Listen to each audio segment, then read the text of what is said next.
तर आपण 37वा प्रश्न पुन्हा एकदा बघूया. बहुनिर्वाचन आयोगाबद्दलचं होतं. निवडणूक विषयक एखाद्या बाबींसंबंधी आयुक्तांमध्ये मतभिन्नता निर्माण झाल्यास निर्णय बहुमताने घ्यावा याच्यासाठीच याची नेमणूक करण्यात आली होती. एक, आता या प्रश्नामध्ये काहीतरी गडबड आहे. ती कशी गडबड आपण ते शेवटी बघूयाच. ओके, तर पहिला मुद्दा बरोबर आहे आपला.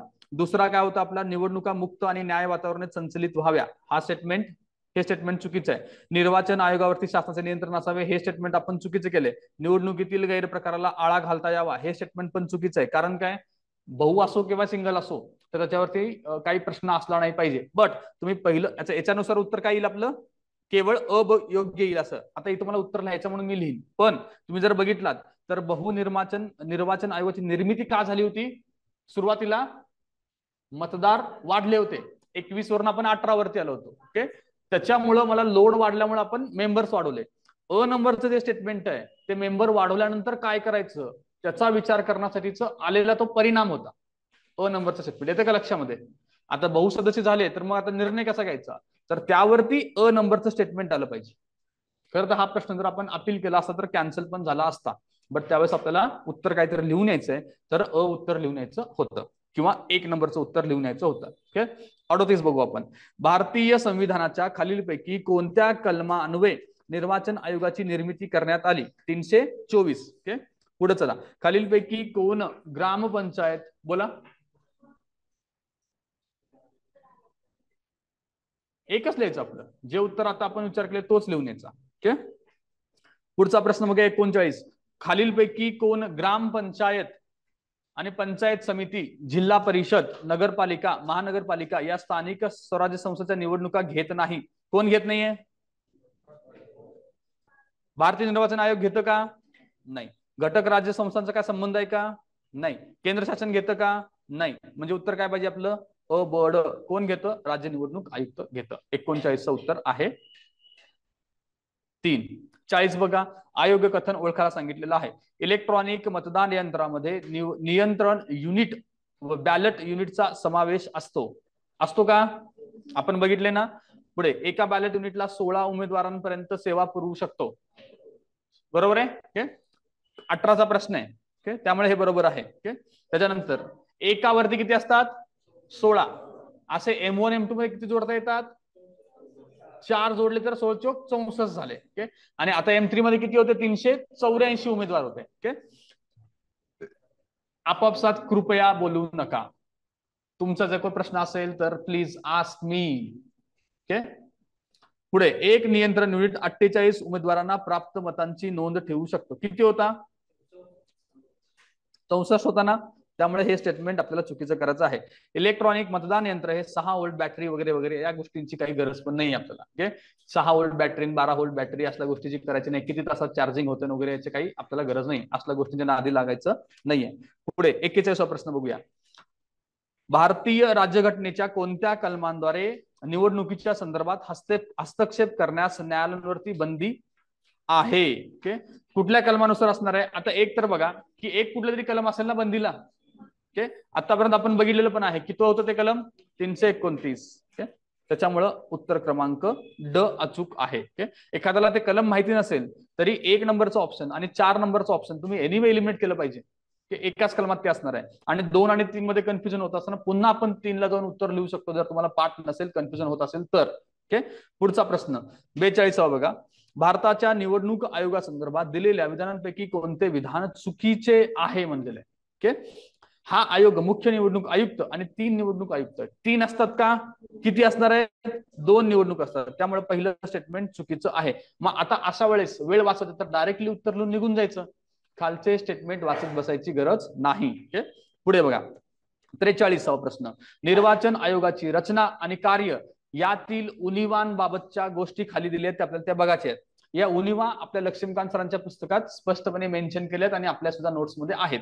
मुख्य निर्वाचन आयोगाच्या पात्रतांच्या अटीबाबत राजघटनेत तरतूद आहे का, अजिबात नाहीये. तिथं आपण लिहून घेतलं होतं राजकीय पक्षाचा सुद्धा नेता एखादा निर्वाचन आयोगाचा आयुक्त होऊ शकतो. त्यामुळे पहिलं बरोबर आहे. मंत्रिमंडळाच्या सल्ल्यानुसार कृती करताना राष्ट्रपतीकडून राजकीय योग्यतेच्या आधारावरती व्यक्तीची नियुक्ती होऊ शकते. याला काही अर्थ आहे का, आहे का अशी तरतूद.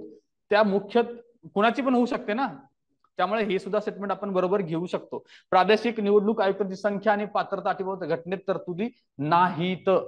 प्रादेशिक निवडणूक आयुक्तांची संख्या किती असेल हे कोण ठरवणार आहे? राष्ट्रपती. यांना कोण सल्ला देणार आहे? आयुक्त. मुख्य निवडणूक आयुक्त, आयुक्त. पुढे, आपल्या सचिवालयातील कर्मचाऱ्यांची नियुक्ती व सेवा अटीबाबत नियम करण्याचा अधिकार आयोगाला सुद्धा नाही. आता तुम्ही जर शिफारसी बघितल्या तर त्या शिफारसीमध्ये त्यांनी ही मागणी केली होती की तो अधिकार आम्हाला द्या. आपण काय वाचलंय? ज्या व्यक्तींची त्यांना गरज आहे तेव्हा ते कुणाकडे जातील?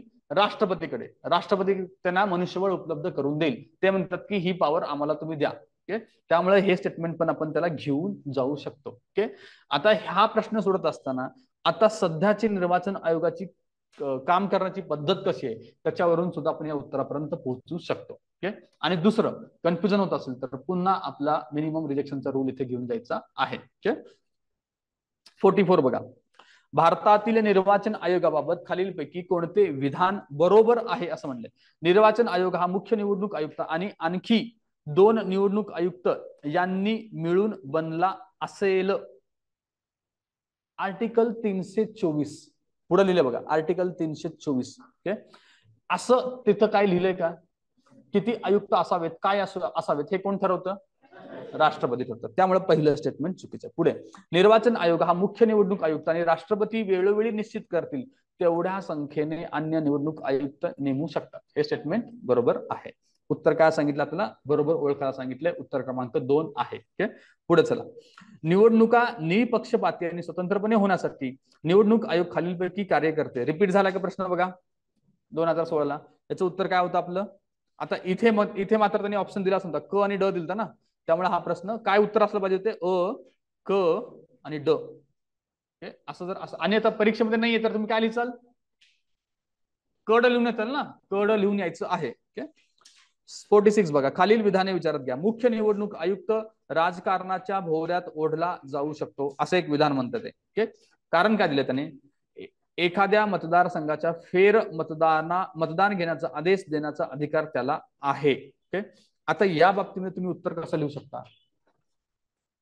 पहिलं काय स्टेटमेंट करतं की तो पॉलिटिकली किंवा राजकारणाच्या भोवऱ्यात ओढवू शकतो. कधीही ओढू शकतो, कारण त्याने दिलंय. जर त्याने फेर मतदान घेण्याचा आदेश दिला तर असं होऊ शकतं का? अपेक्षित एका व्यक्तीला अपॉइंट करणारा एक पक्षाचा व्यक्ती आहे, त्या पक्षाचा उमेदवार हारलाय, तर मग तो पक्षाचा व्यक्ती याला आदेश देऊ शकतो का पुन्हा फेर निवडणूक घे? देऊ शकतो ना. डायरेक्ट आदेश नाही, सांगू तर शकतो की माझा उमेदवार निवडून आला नाही, तू आता पुन्हा फेर निवडणूक घे. जर त्या निवडणूक आयुक्ताने पुन्हा फेर निवडणूक घेतली तर तो राजकीय वाद होऊ शकतो का? होऊ शकतो ना. एक तर पहिलं दोन्ही बरोबर आहे का? असं दोन्ही घडू शकतं का? घडू शकतं. आता आपल्याला फक्त काय करायचं माहितीये का? 3 आणि 4 एलिमेंट केल्यानंतर 1 आणि 2 मध्ये माझं कन्फ्युजन आहे. त्याचं कारण आहे की नाही मला शोधायचं आहे. निवडणूक जर तुम्ही फेर मतदान घेण्याचा आदेश दिला तर ते राजकारणाच्या भोवऱ्यात येऊ शकतं. त्याच्यामुळे उत्तर क्रमांक 1 लिहायचं आहे. ओके, 47 चा प्रश्न बघूया. काय म्हणतात? 44 ऑप्शन इज 3. 44 ऑप्शन इज, निवडणूक आयोग हा मुख्य निवडणूक आयुक्त आणि संसद वेळोवेळी निश्चित करेल तेवढ्या संख्येने अन्य निवडणूक आयुक्त. संसद आहे का राष्ट्रपती आहे? राष्ट्रपती आहे ना. ओके, आणि उत्तर क्रमांक 4 का आहे? यापैकी नाही. 2 आणि 3 मध्ये कन्फ्युजन होत असेल तर आपण 2 लिहिलं पाहिजे. 44 माझं उत्तर 2 आहे. तुम्ही जर 4 म्हणत असाल तर ते तुम्ही व्हेरीफाय करा. याच्यानंतर मी सुद्धा व्हेरीफाय करतो आयोग काय म्हणतं. बट इथं जास्त योग्य वाटतं 2. ते 3 म्हणतात ना, तर ते राष्ट्रपती आहे. ओके, राष्ट्रपती ठरवतात. आपल्या नोट्स मध्ये पण आहे आणि लक्ष्मीकांतच्या पुस्तकामध्ये पण तसंच आहे. 46 तुमच्या लक्षात आलं का? दोन्ही स्टेटमेंट बरोबर होते. राजकीय वादाच्या भोवऱ्यात येऊ शकत होतात कधी? आदेशाने तो रद्द केला तर. 47 ला आपण जाऊया. भारतीय निर्वाचन आयोगाबाबत खालीलपैकी कोणते विधान चुकीचे आहे असं त्यांनी विचारलेलं आहे. चुकीचं बघा. ज्या पद्धतीने सर्वोच्च न्यायालयाच्या न्यायाधीशाला पदावरून दूर केले जाते त्याच पद्धतीने मुख्य निवडणूक आयुक्तांना पदावरून दूर केले जाऊ शकते. त्यासाठी लोकसभा आणि राज्यसभा या संसदेच्या सभागृहांची 2/3 बहुमताने ठराव मंजूर करावा लागतो. ती मेथड त्यांनी पुढे एक्सप्लेन केलेली. ओके, पहिलं स्टेटमेंट तरी क्लिअर कट बरोबर आहे. ती काय व्हॉट एव्हर मेथड असेल ते पाहिलं तर आपल्याला त्याच्याबद्दल डाऊट घ्यायचं काही गरज नाही. पहिलं तरी बरोबर आहे, त्याच्यावरून आपण ते सॉल्व्ह करू शकतो. ओके, पुढे, अन्य निवडणूक आयुक्तांना राष्ट्रपती मुख्य निवडणूक आयुक्तांच्या शिफारशीवरून दूर करू शकतात. बरोबर आहे का? म्हणून आपण काय ठरवलं? संरक्षण कुणाला आहे पदाबद्दलचं? आयुक्तालय, कारण त्याला इम्पिचमेंट, मुख्य आयुक्तालय, त्याला इम्पिचमेंट करावं लागतं, इतरांना नाहीये. निवडणूक आयुक्तास पदावरून दूर करण्यासाठी मुख्य निवडणूक आयुक्तांनी केलेली शिफारस ही राष्ट्रपतींवरती बंधनकारक असेल, असू शकते का? कॉमन सेन्सनं विचार करा, नाही. ओके, त्यांच्यावरती बंधनकारक नाही आहे. ओके, त्यामुळे सी आपलं उत्तर आहे. काय चुकीचं आहे त्याने असं विचारलेलं होतं. आता 48 आपण बघूया. ओके, 28 जून 2002 रोजी निवडणूक आयोगाने काढलेल्या आदेश पुढीलपैकी कोणत्या बाबींशी संबंधित आहे? कधीच आहे? 2002 ची. ओके, त्याच्यामध्ये आपण बघूया. एक काम करा, तुम्ही जे प्रश्न तुमचे जे असतील ना, जे काही डाऊट असतील, तर ते तुम्ही लिहून तिथं गोल करून साईडला लिहून ठेवा की हा प्रश्न डाऊट आहे. ओके, मग त्याच्यावरती आपण नंतर सगळे प्रश्न एकत्रित घेऊया, कारण सध्या हे जे होते ते रेकॉर्ड पण होते. तर मग जेव्हा रेकॉर्डेड व्यक्ती बघेल त्याला त्याचा काहीही क्ल्यू लागणार नाही. ओके, सगळ्यात शेवटी आपले तुम्ही डाऊट वाले ऑनलाईन वाले पण लक्षात घ्या, तुम्हाला तिथे लिहून ठेवा तुम्ही, त्याच्यानंतर आपण सगळ्यात शेवटी ते प्रश्न आपण घेऊया. ओके, आता हा प्रश्न बघा, 28 जून 2002 चा आहे. ते काय म्हणतात की निवडणूक आयोगाने 2002 ला एक आदेश काढलाय, संबंधित काहीतरी एक आदेश आहे. ओके, तो कशाशी संबंधित होता हे आपल्याला ओळखायचं आहे. ओके, आता बघा, उमेदवाराने निवडणूक अर्जासोबत प्रतिज्ञापत्र सादर करायचं आहे. निवडणूक निर्णय अधिकाऱ्याजवळ सादर करणे बंधनकारक आहे. आपण बघितलं, त्याच्यामुळे आपण काले धंदे लक्षात ठेवतो, काय काय गोष्टी द्यायच्या त्याच्यामध्ये. ओके, ते गोष्ट 2002 ला आहे. पुढे, उमेदवाराने जात वैधता प्रमाणपत्र सादर करणे. ओके, निवडणुकीत इलेक्ट्रॉनिक मतदान यंत्राचा उपयोग करणे, याला तर मी लिमिट करेल का? ईव्हीएमचा वापर कधी केला आपण? परूरला आपण 85 ला केला होता. 89 ला आपण कायद्यात सुधारणा केली आणि त्याच्यानंतरच्या इलेक्शन मध्ये आपण आणायला सुरुवात केली होती. त्यामुळे 2002 तर नसणार आहे, एवढं तरी मला लक्षात आहे.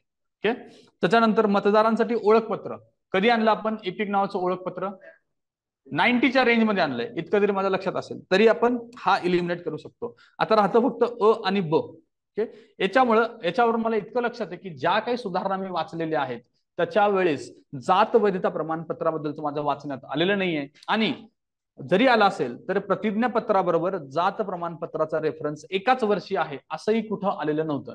याच्यावरून सुद्धा आपण ऑप्शन क्रमांक 1 ला जाऊ शकतो. येतं का लक्षात? ओके, 3 आणि 4 तर तुम्ही इलिमिनेट करणारच आहात. ओके, आता फक्त एक लक्षात घ्या की 2002 ला एकच आदेश त्यांचा होता, तो प्रतिज्ञापत्राबद्दलचा होता. ओके, उत्तर आहे 1. 49, निवडणूक आयोगाने 5 राज्यांच्या निवडणुकीत एक्झिट पोल्सवर बंदी जानेवारी 2022 मध्ये घेतली. आता बघा, ज्या ज्या प्रश्नांमध्ये त्यांनी आपल्याला ही माहिती दिली आहे किंवा ऑप्शन मध्ये माहिती दिली आहे त्याच्या नोट्स प्रिपेअर करून ठेवा. आपल्या नोट्स मध्ये ते एनिवे आहे, बट हे मोस्ट हायलाइटेड म्हणून किंवा इम्पॉर्टंट म्हणून. तर हे सगळे आकडे किंवा हा सगळा फॅक्च्युअल डेटा तुम्ही तुमच्या नोट्स मध्ये लिहून ठेवणार आहात. ओके, एक्झिट पोलवर 2012 ला बंदी घातली, कोणत्या काळासाठी ही बंदी घातली गेली? कशाबद्दल चाललंय? एक्झिट पोल बद्दल चाललंय. ओके, ऑप्शन बघा, अर्ज दाखल करण्यापासून मतदानाच्या दिवसापर्यंत. काय संबंध आहे का? एक्झिट पोल आहे ना, अर्ज दाखल केल्या केल्या तो विचारणार का कुणाला मतदान दिलंस? एक्झिट पोल कसा असतो? मतदान झाल्यानंतरच असतं. त्यामुळे हे पहिलं चूक. पुढचं, अर्ज अंतिम होण्याच्या तारखेपासून मतदानाच्या दिवसापर्यंत, यालाही काही अर्थ नाही. एक्झिट पोल निवडणूक संपल्यानंतर असणार आहे, त्यामुळं निवडणुकीच्या संपूर्ण कालावधीसाठीच त्याच्यावरती बंदी असणार आहे. आणि आपण एक्झिट पोलला सुरुवात कधी करू शकतो? निवडणूक संपली की अर्धा तासाने करू शकतो. त्यामुळे योग्य उत्तर काय वाटतं? 3, मतदानाच्या दिवसापासून मतमोजणीच्या तारखेपर्यंत. याचाही काय संबंध नाहीये, मतमोजणी नंतर होते, एक्झिट पोल त्याच्या आधीच येतात ना आपले. ओके, त्याच्यामुळे योग्य उत्तर आहे 3. ओके, 50 बघूया आपण. जनप्रतिनिधित्व अधिनियम 2000 सुधारणा अधिनियम 2009 नुसार, ओके, 2009 ला तुम्ही काय सुधारणा केल्यात हा प्रश्न विचारलाय. एक्झिट पोलचे निष्कर्ष मतदानाच्या शेवटच्या दिवसापासून 5 दिवसानंतर प्रसारित करता येतील. आता बघा, तुम्हाला एक्झॅक्टली 2009 ला काय केलंय काय नाही हे माहिती असण्याची इथं गरज नाहीये. तुम्हाला फक्त काय बंदी झालं इतकं माहिती पाहिजे. एक्झिट पोलचा हा स्टेटमेंट चुकीचं ना, आत्ताच आपण बघितलं की 5 दिवसाचा गॅप द्यायची काहीच गरज नाही. ओके, पुढे, निवडणूक आयोगाने नेमणूक केलेल्या सरकारी अथवा बिगर सरकारी कर्मचाऱ्यांना भ्रष्टाचारी कारवायांच्या व्याख्येत आणले गेले आहे. आणू जाऊ शकतं का? आणि आपल्या नोट्स मध्ये पण आहे, आणले गेले. तुम्हाला इथं नका डाऊट घेऊ असं की ही सुधारणा 2009 ला आहे की नाही. ओके, त्यामुळे पहिलं स्टेटमेंट चुकीचं, दुसरं बरोबर. त्याच्यानुसार आपलं उत्तर काय पाहिजे? फक्त ब बरोबर. ओके, 51 बघा, 2014च्या सार्वत्रिक निवडणुकीच्या मतदानोत्तर चाचण्यांबाबत पुढील 2 विधानांपैकी काय खरे नाही म्हणले? काय खरे नाही? ओके, टुडे चाणक्य, न्यूज 24 आणि एनडीए करता 340 जागांचे भाकीत केले होते. वास्तवतेच्या सगळ्यात जवळ ते होते. पहिलं स्टेटमेंट वाचलं. पुढचं, टुडेज चाणक्य या एका संस्थेने डिसेंबर 2013 च्या दिल्ली निवडणुकीत आपच्या विजयाचे भाकीत केले होते. आता असे स्टेटमेंट काय करणार आहे तुम्ही? बरोबर घेऊन जाणार आहे. मग तुम्ही उत्तर काय लिहिणार आहे? त्यांनी काय विचारलंय? खरे नाही म्हणले, तर आपण काय लिहिलं पाहिजे? दोन्ही खरे आहेत. ओके, मिनिमम रिजेक्शन घेऊन जायचं. आता इथे असल्या गोष्टी एक तर इथले आपले एवढेच आकडे होत नाहीत, तर आता मग चाणक्य काय म्हणतो आणि न्यूज काय म्हणतो या नादी लागण्यात काहीच अर्थ नाहीये. ओके, तर अशा स्टेटमेंटला आपण मिनिमम रिजेक्शन नुसार गेलो तर उत्तर येऊ शकतं. पुढचं, सातत्यपूर्ण सर्वकष मूल्यमापन कार्यपद्धतीनुसार अकार्यिक मूल्यमापन मध्ये कोणती साधने तंत्रे वापरली जातात? ओके, आता बघा इंग्लिशमध्ये थोडंसं वाचून घ्या, मला हे मराठीत काहीच समजलं नाही. ओके, त्यामुळे इंग्लिशमध्ये बघा, what sources a technique are used in a formative evaluation under the continuous comprehensive evaluation work method. हे कशाशी संबंधित आहे काहीच माहित नाही. निवडणुकीशी संबंधित आहे की नाही त्याचं काय, असे 3-4 प्रश्न तुम्हाला बाउन्सर असणार म्हणजे असणार. ओके, आता बघा एक एक वाचूया आपण. ऑप्शन काय म्हणतो बघा, लेखी परीक्षा, प्रकल्प, दैनंदिन निरीक्षण, गृहकार्य आणि स्वाध्याय. एक तर असा प्रश्न माझा अंडरस्टँडिंग नसेल तर मी सुरुवातीला काय लिहिन? ऑल ऑफ द अबोव आहे का बघेन. ऑल ऑफ द अबोव आहे का? तर नाही. तर अशा वेळेस एकाला इलिमिनेट करायचं आहे ना, तर मग मी तर कशाला इलिमिनेट केलं पाहिजे? आता बघा, लेखा परीक्षा, दैनंदिन निरीक्षण, प्रकल्प आणि गृहकार्य स्वाध्याय. त्यांनी काय सांगितलंय? सर्वकष मूल्यमापन कार्यपद्धतीचा आपल्याला विचार करायचा आहे. तर लेखा परीक्षेतून सर्वकष मूल्यमापन होऊ शकतं का? लेखा परीक्षेतून तुमचा एक अँगल कळतो ना फक्त, त्याच्या आधारावरती जर तुम्ही ए इलिमिनेट केलं असतात तर तुमचं उत्तर बीसीडी आलं असतं. बट मी अशा प्रश्नांना योग्य यावेच अशी अपेक्षा ठेवत नाही. त्या परीक्षेवेळेस त्या टाइम मध्ये तुम्ही काय विचार करताल ते त्याला उत्तर येणार आहे. ओके, अदरवाईज आपण काय लिहिणार आहे? मिनिमम रिजेक्शन नुसार आलं तर लिहायचं, नाहीतर ते तुम्हाला जे वाटेल ते लिहून या. ओके, आणि मी याचं उत्तर काय लिहिलं असतं? मी स्वतः ऑप्शन क्रमांक 3 ला जास्त प्रेफरन्स देत असल्यामुळे 3 लिहून आलो असतो है ना. आपण सगळ्यात जास्त प्रेफरन्स 3 ला देतो ना, मग मी ते 3 लिहून आलो असतं. चुकलं असतं, काय हरकत नाही. ओके, पुढे 53, कोणत्या मुख्य निर्वाचन आयुक्तांच्या काळात निर्वाचन आयोग आणि सर्वोच्च न्यायालय यांनी एकत्रितपणे लोकशाहीच्या दृष्टीने गरज असलेली कायदेशीर चौकटी बळकट करण्याचा प्रयत्न केला होता? कोण होते? टी.एन. शेषन. 54 बघा, 1993 ला टी.एन. शेषन मुख्य निवडणूक आयुक्त असताना निवडणूक आयोग त्रिसदस्यीय असल्याचे घोषित करून 2 अतिरिक्त आयुक्त नेमले होते. ते कोण होते? क्रूग. लक्षात ठेवतो ना आपण. त्याच्यानुसार उत्तर आहे अ आणि क.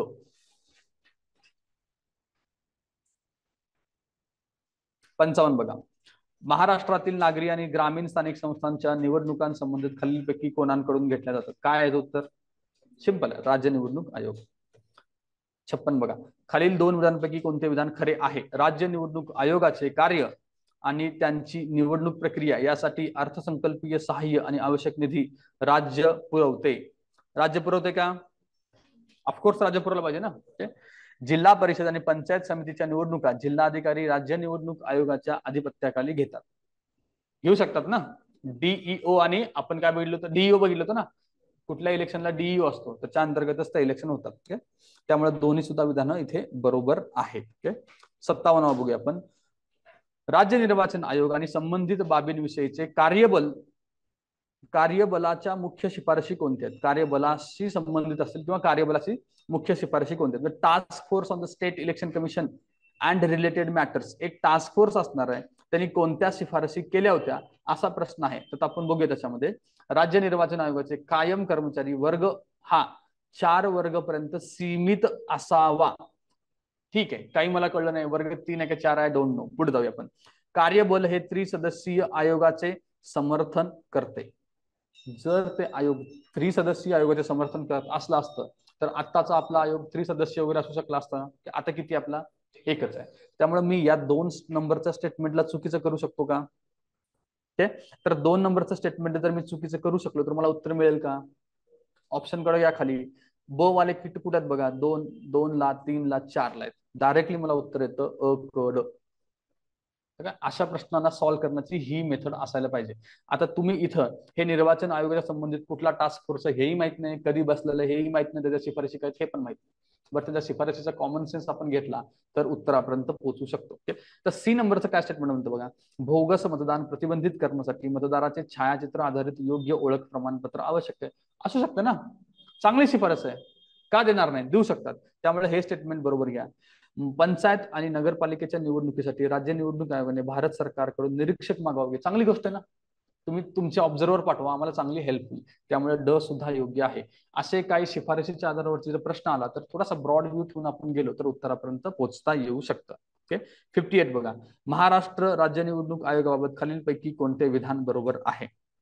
26 एप्रिल 1994 ची स्थापना आहे, आपण बघितलेलं होतं. ओके, त्यामुळे अ स्टेटमेंट बरोबर आहे. यामध्ये एक मुख्य निर्वाचन आयुक्त आणि 2 निर्वाचन आयुक्त असतात, हे स्टेटमेंट चुकीचं आहे. एकच आयुक्त असतो आपल्याकडे. ब चुकलं. त्या स्थानिक संस्थांच्या विधान परिषदेतील प्रतिनिधित्वाच्या निवडणुकीचे अधीक्षण, संचलन, नियंत्रण करण्याचा अधिकार आहे. विधान परिषदेचा अधिकार कोणाला जातो? आपल्या इलेक्शन कमिशन ऑफ इंडियाला जातो. त्यामुळे क स्टेटमेंट चुकीचं आहे, केवळ अयोग्य आहे. 59 बघा. भारतीय निवडणूक आयोगाच्या सुव्यवस्थित मतदार शिक्षण आणि निवडणूक सहभाग उपक्रम कुठला उपक्रम आहे? स्वीप. स्वीप बघितला ना आपण, स्वीप नुसार कोणत्या गोष्टी योग्य आहेत? स्वीप मध्ये बघा, पहिलं काय म्हणतो, मतदारांचे वर्तन सर्वेक्षण करणं. असू शकतं का? कॉमन सेन्स ना, करायला पाहिजे. शासकीय विभागांबरोबर सहकार्य स्वाभाविक आहे. राष्ट्रीय मतदार दिन स्वाभाविक आहे. भारतीय नागरी समाज संघटना आणि प्रसार माध्यम यांचं पण सहकार्य घेतात का? ते घेऊ शकतात. राष्ट्रीय व राज्य पातळीवर आयकॉन यांची निवड करणे, दरवर्षी आपण बघतो करंट मध्ये कोणी ना कोणी आयकॉन असतो, हे पण असू शकतं. निकाल त्वरित जाहीर होण्यास्तव संनियंत्रण. एफ ला मी घेईन का? एफ ला. आता बघा, एवढं सगळं बरोबर केलंय तर 2 नंबरचा आणि 3 नंबरचा ऑप्शन एलिमिनेट केल्यानंतर माझ्या समोर मी 1 लिहू की 4 लिहू असं कन्फ्युजन. 1 आणि 4 मध्ये एफ ऍडिशन आहे. निकाल त्वरित जाहीर होण्यास्तव संनियंत्रण. Streamlining quick declaration of the result. रिझल्टचा संबंधित स्वीप असायला पाहिजे का? स्वीपचा उद्देश काय? मतदानापर्यंत आहे ना, मतदारांना अवेअरनेस करायचं आणि निकाल कुणाकडे येतं? आयोगाकडे येतं. त्यामुळे स्वीपचा आयोगाशी संबंध नसून मतदारांशी संबंधित आहे. त्यामुळे उत्तर काय पाहिजे आपलं? A B C D E. आता अशा प्रश्नांना आपण थोडस आपलं शांतपणे डोकं वापरून उत्तर दिलं पाहिजे, नाहीतर इथे जर आपण मिनिमम रिजेक्शन गेलो तर हा हातचा मार्क जातो. मिनिमम रिजेक्शन कुठे आहे? कुठंच लॉजिक लागत नाही, आता काहीच कळत नाही, त्यावेळेस इथं लागतंय ना, तर त्यामुळे इथं योग्यपणे वापरलं पाहिजे आपण. 60 बघा, अयोग्य कथन करा. भारताच्या निवडणूक आयोगाने 2000 साली त्याला सुवर्ण महोत्सव त्यांचा सुवर्ण महोत्सव साजरा केला. 2000 साली कधी असणार आहे सुवर्ण महोत्सव? 2001 ला त्यांनी साजरा केला होता ना. 50 वर्ष कंप्लीट केल्यानंतर मग त्यांनी काय दिले? 2000. आता इथे परीक्षेमध्ये काय होतं? 50 आहे ना, मग 2000 पकडून जातो आपण. साजरा केला सुवर्ण महोत्सव, पहिला, दुसरा, तिसरा असं जसं काउंट करत गेला तर ते 2001 ला येतं. 50 येणार नाही ना, 51 पासून सुरुवात होणार. पहिला वर्ष, दुसरा वर्ष, मग 51 नंतर 50 कधी येणार आहे? 1 ला. ओके, त्यामुळे पहिलं स्टेटमेंटच योग्य आहे आणि तेच डायरेक्टली लिहून. आता पुढचं स्टेटमेंट बघा, भारताच्या निवडणूक आयोग ही स्थायी संविधानिक संस्था आहे का? मग याला तर काय मी चूक करणार नाही. भारताच्या निवडणूक आयोगाने मतदार शिक्षण आणि निवडणुकीतील सहभाग हा निवडणूक व्यवस्थापनाचा अविभाज्य भाग म्हणून 2009 मध्ये औपचारिकरित्या स्वीकारला असेल. अशा गोष्टींना मी काही डाऊट घेत नाहीये. पुढे सुनील अरोरा हे 23वे मुख्य निवडणूक आयुक्त होते. बरोबर आहे. 24वे कोण होते? सुशील चंद्रा. त्यामुळे हे स्टेटमेंट बरोबर होतं. गडबड होती पहिल्या स्टेटमेंटमध्ये, खूप जणांनी उत्तर लिहिलं 4. त्यांना असं वाटलं की तिथं गडबड केली असणार आहे, कारण 50 प्लस 1950 प्लस 50 केले की 2000 येतं, ते बरोबर असणार आहे असं समजून अनेक लोकांनी त्याला बरोबर पकडलं आणि उत्तर तिथंच गडबड केलं. आयोग कुठं गडबड करतं बघा, अवघड ठिकाणी करतच नाही. खूप रेअर क्वेश्चनला खूप अवघड ठिकाणी गडबड करतात. ठीक आहे, 60 प्रश्न आपले झालेत. 60च्या पुढचे ब्रेक नंतर घेऊया. एक छोटासा 10 मिनिटाचा ब्रेक घ्या, 10-15 मिनिटात पटकन या. Recording in progress. 61 2019चा प्रश्न आहे बघा. निवडणुकी संदर्भातल्या तरतुदी घटनेच्या 15व्या भागात आहेत. कितव्या भागात आहेत? 15 भागात आहेत ना. कलम नंबर 324 पासून 29. कलम 325 नुसार मतदार यादीमध्ये अंतर्भाव होण्यासाठी कोणतीही व्यक्ती उत्पन्न आणि शैक्षणिक पात्रता या निकषावरती अपात्र होणार नाही. काय कंडिशन आहेत कलम नंबर 325 मध्ये? असले काही कंडिशन आहे का उत्पन्न आणि शैक्षणिकची? काय होती आपल्या कंडिशन तिथे? एक आपलं काय होतं, डिस्क्रिमिनेशन आपण करणार नाही आणि सिंगल लिस्ट होती. आणि डिस्क्रिमिनेशन आपलं फुल फॉर्म काय होता? जलधाव होता. जलधाव मध्ये काय होतं? जात, लिंग, धर्म आणि अजून काय होतं? वंश. हे 4च मुद्दे होते. तिथं उत्पन्न आणि शैक्षणिक पात्रतेचा काही संबंध येत नाहीये. त्यामुळे ब चुकतंय. क कडे चला. भारतात प्रौढ मतदानाचा हक्क हा वैधानिक हक्क आहे. वरीलपैकी कोणते विधान बरोबर आहे? आता हा डिबेटेबल प्रश्न आहे. अ तरी बरोबर आहे माझं. आता फक्त अ मी उत्तरापर्यंत पोहोचू शकतो इथे, बरोबर आहे, कारण माझ्याकडे अ आणि क नाही ऑप्शन. त्यामुळे मी अ लिहून येणार आहे. हा UPSC ला आलेला प्रश्न होता. UPSC मध्ये तो प्रॉब्लेम असा झाला होता की याला कॉन्स्टिट्यूशनल समजायचं का वैधानिक समजायचं. बट ह्याला आपण कॉन्स्टिट्यूशनल समजलं पाहिजे असं माझी समज आहे. म्हणजे माझी समज कमी असेल, बट मला असं वाटतं की आर्टिकल 326 मध्ये आपण ते मेन्शन केलंय.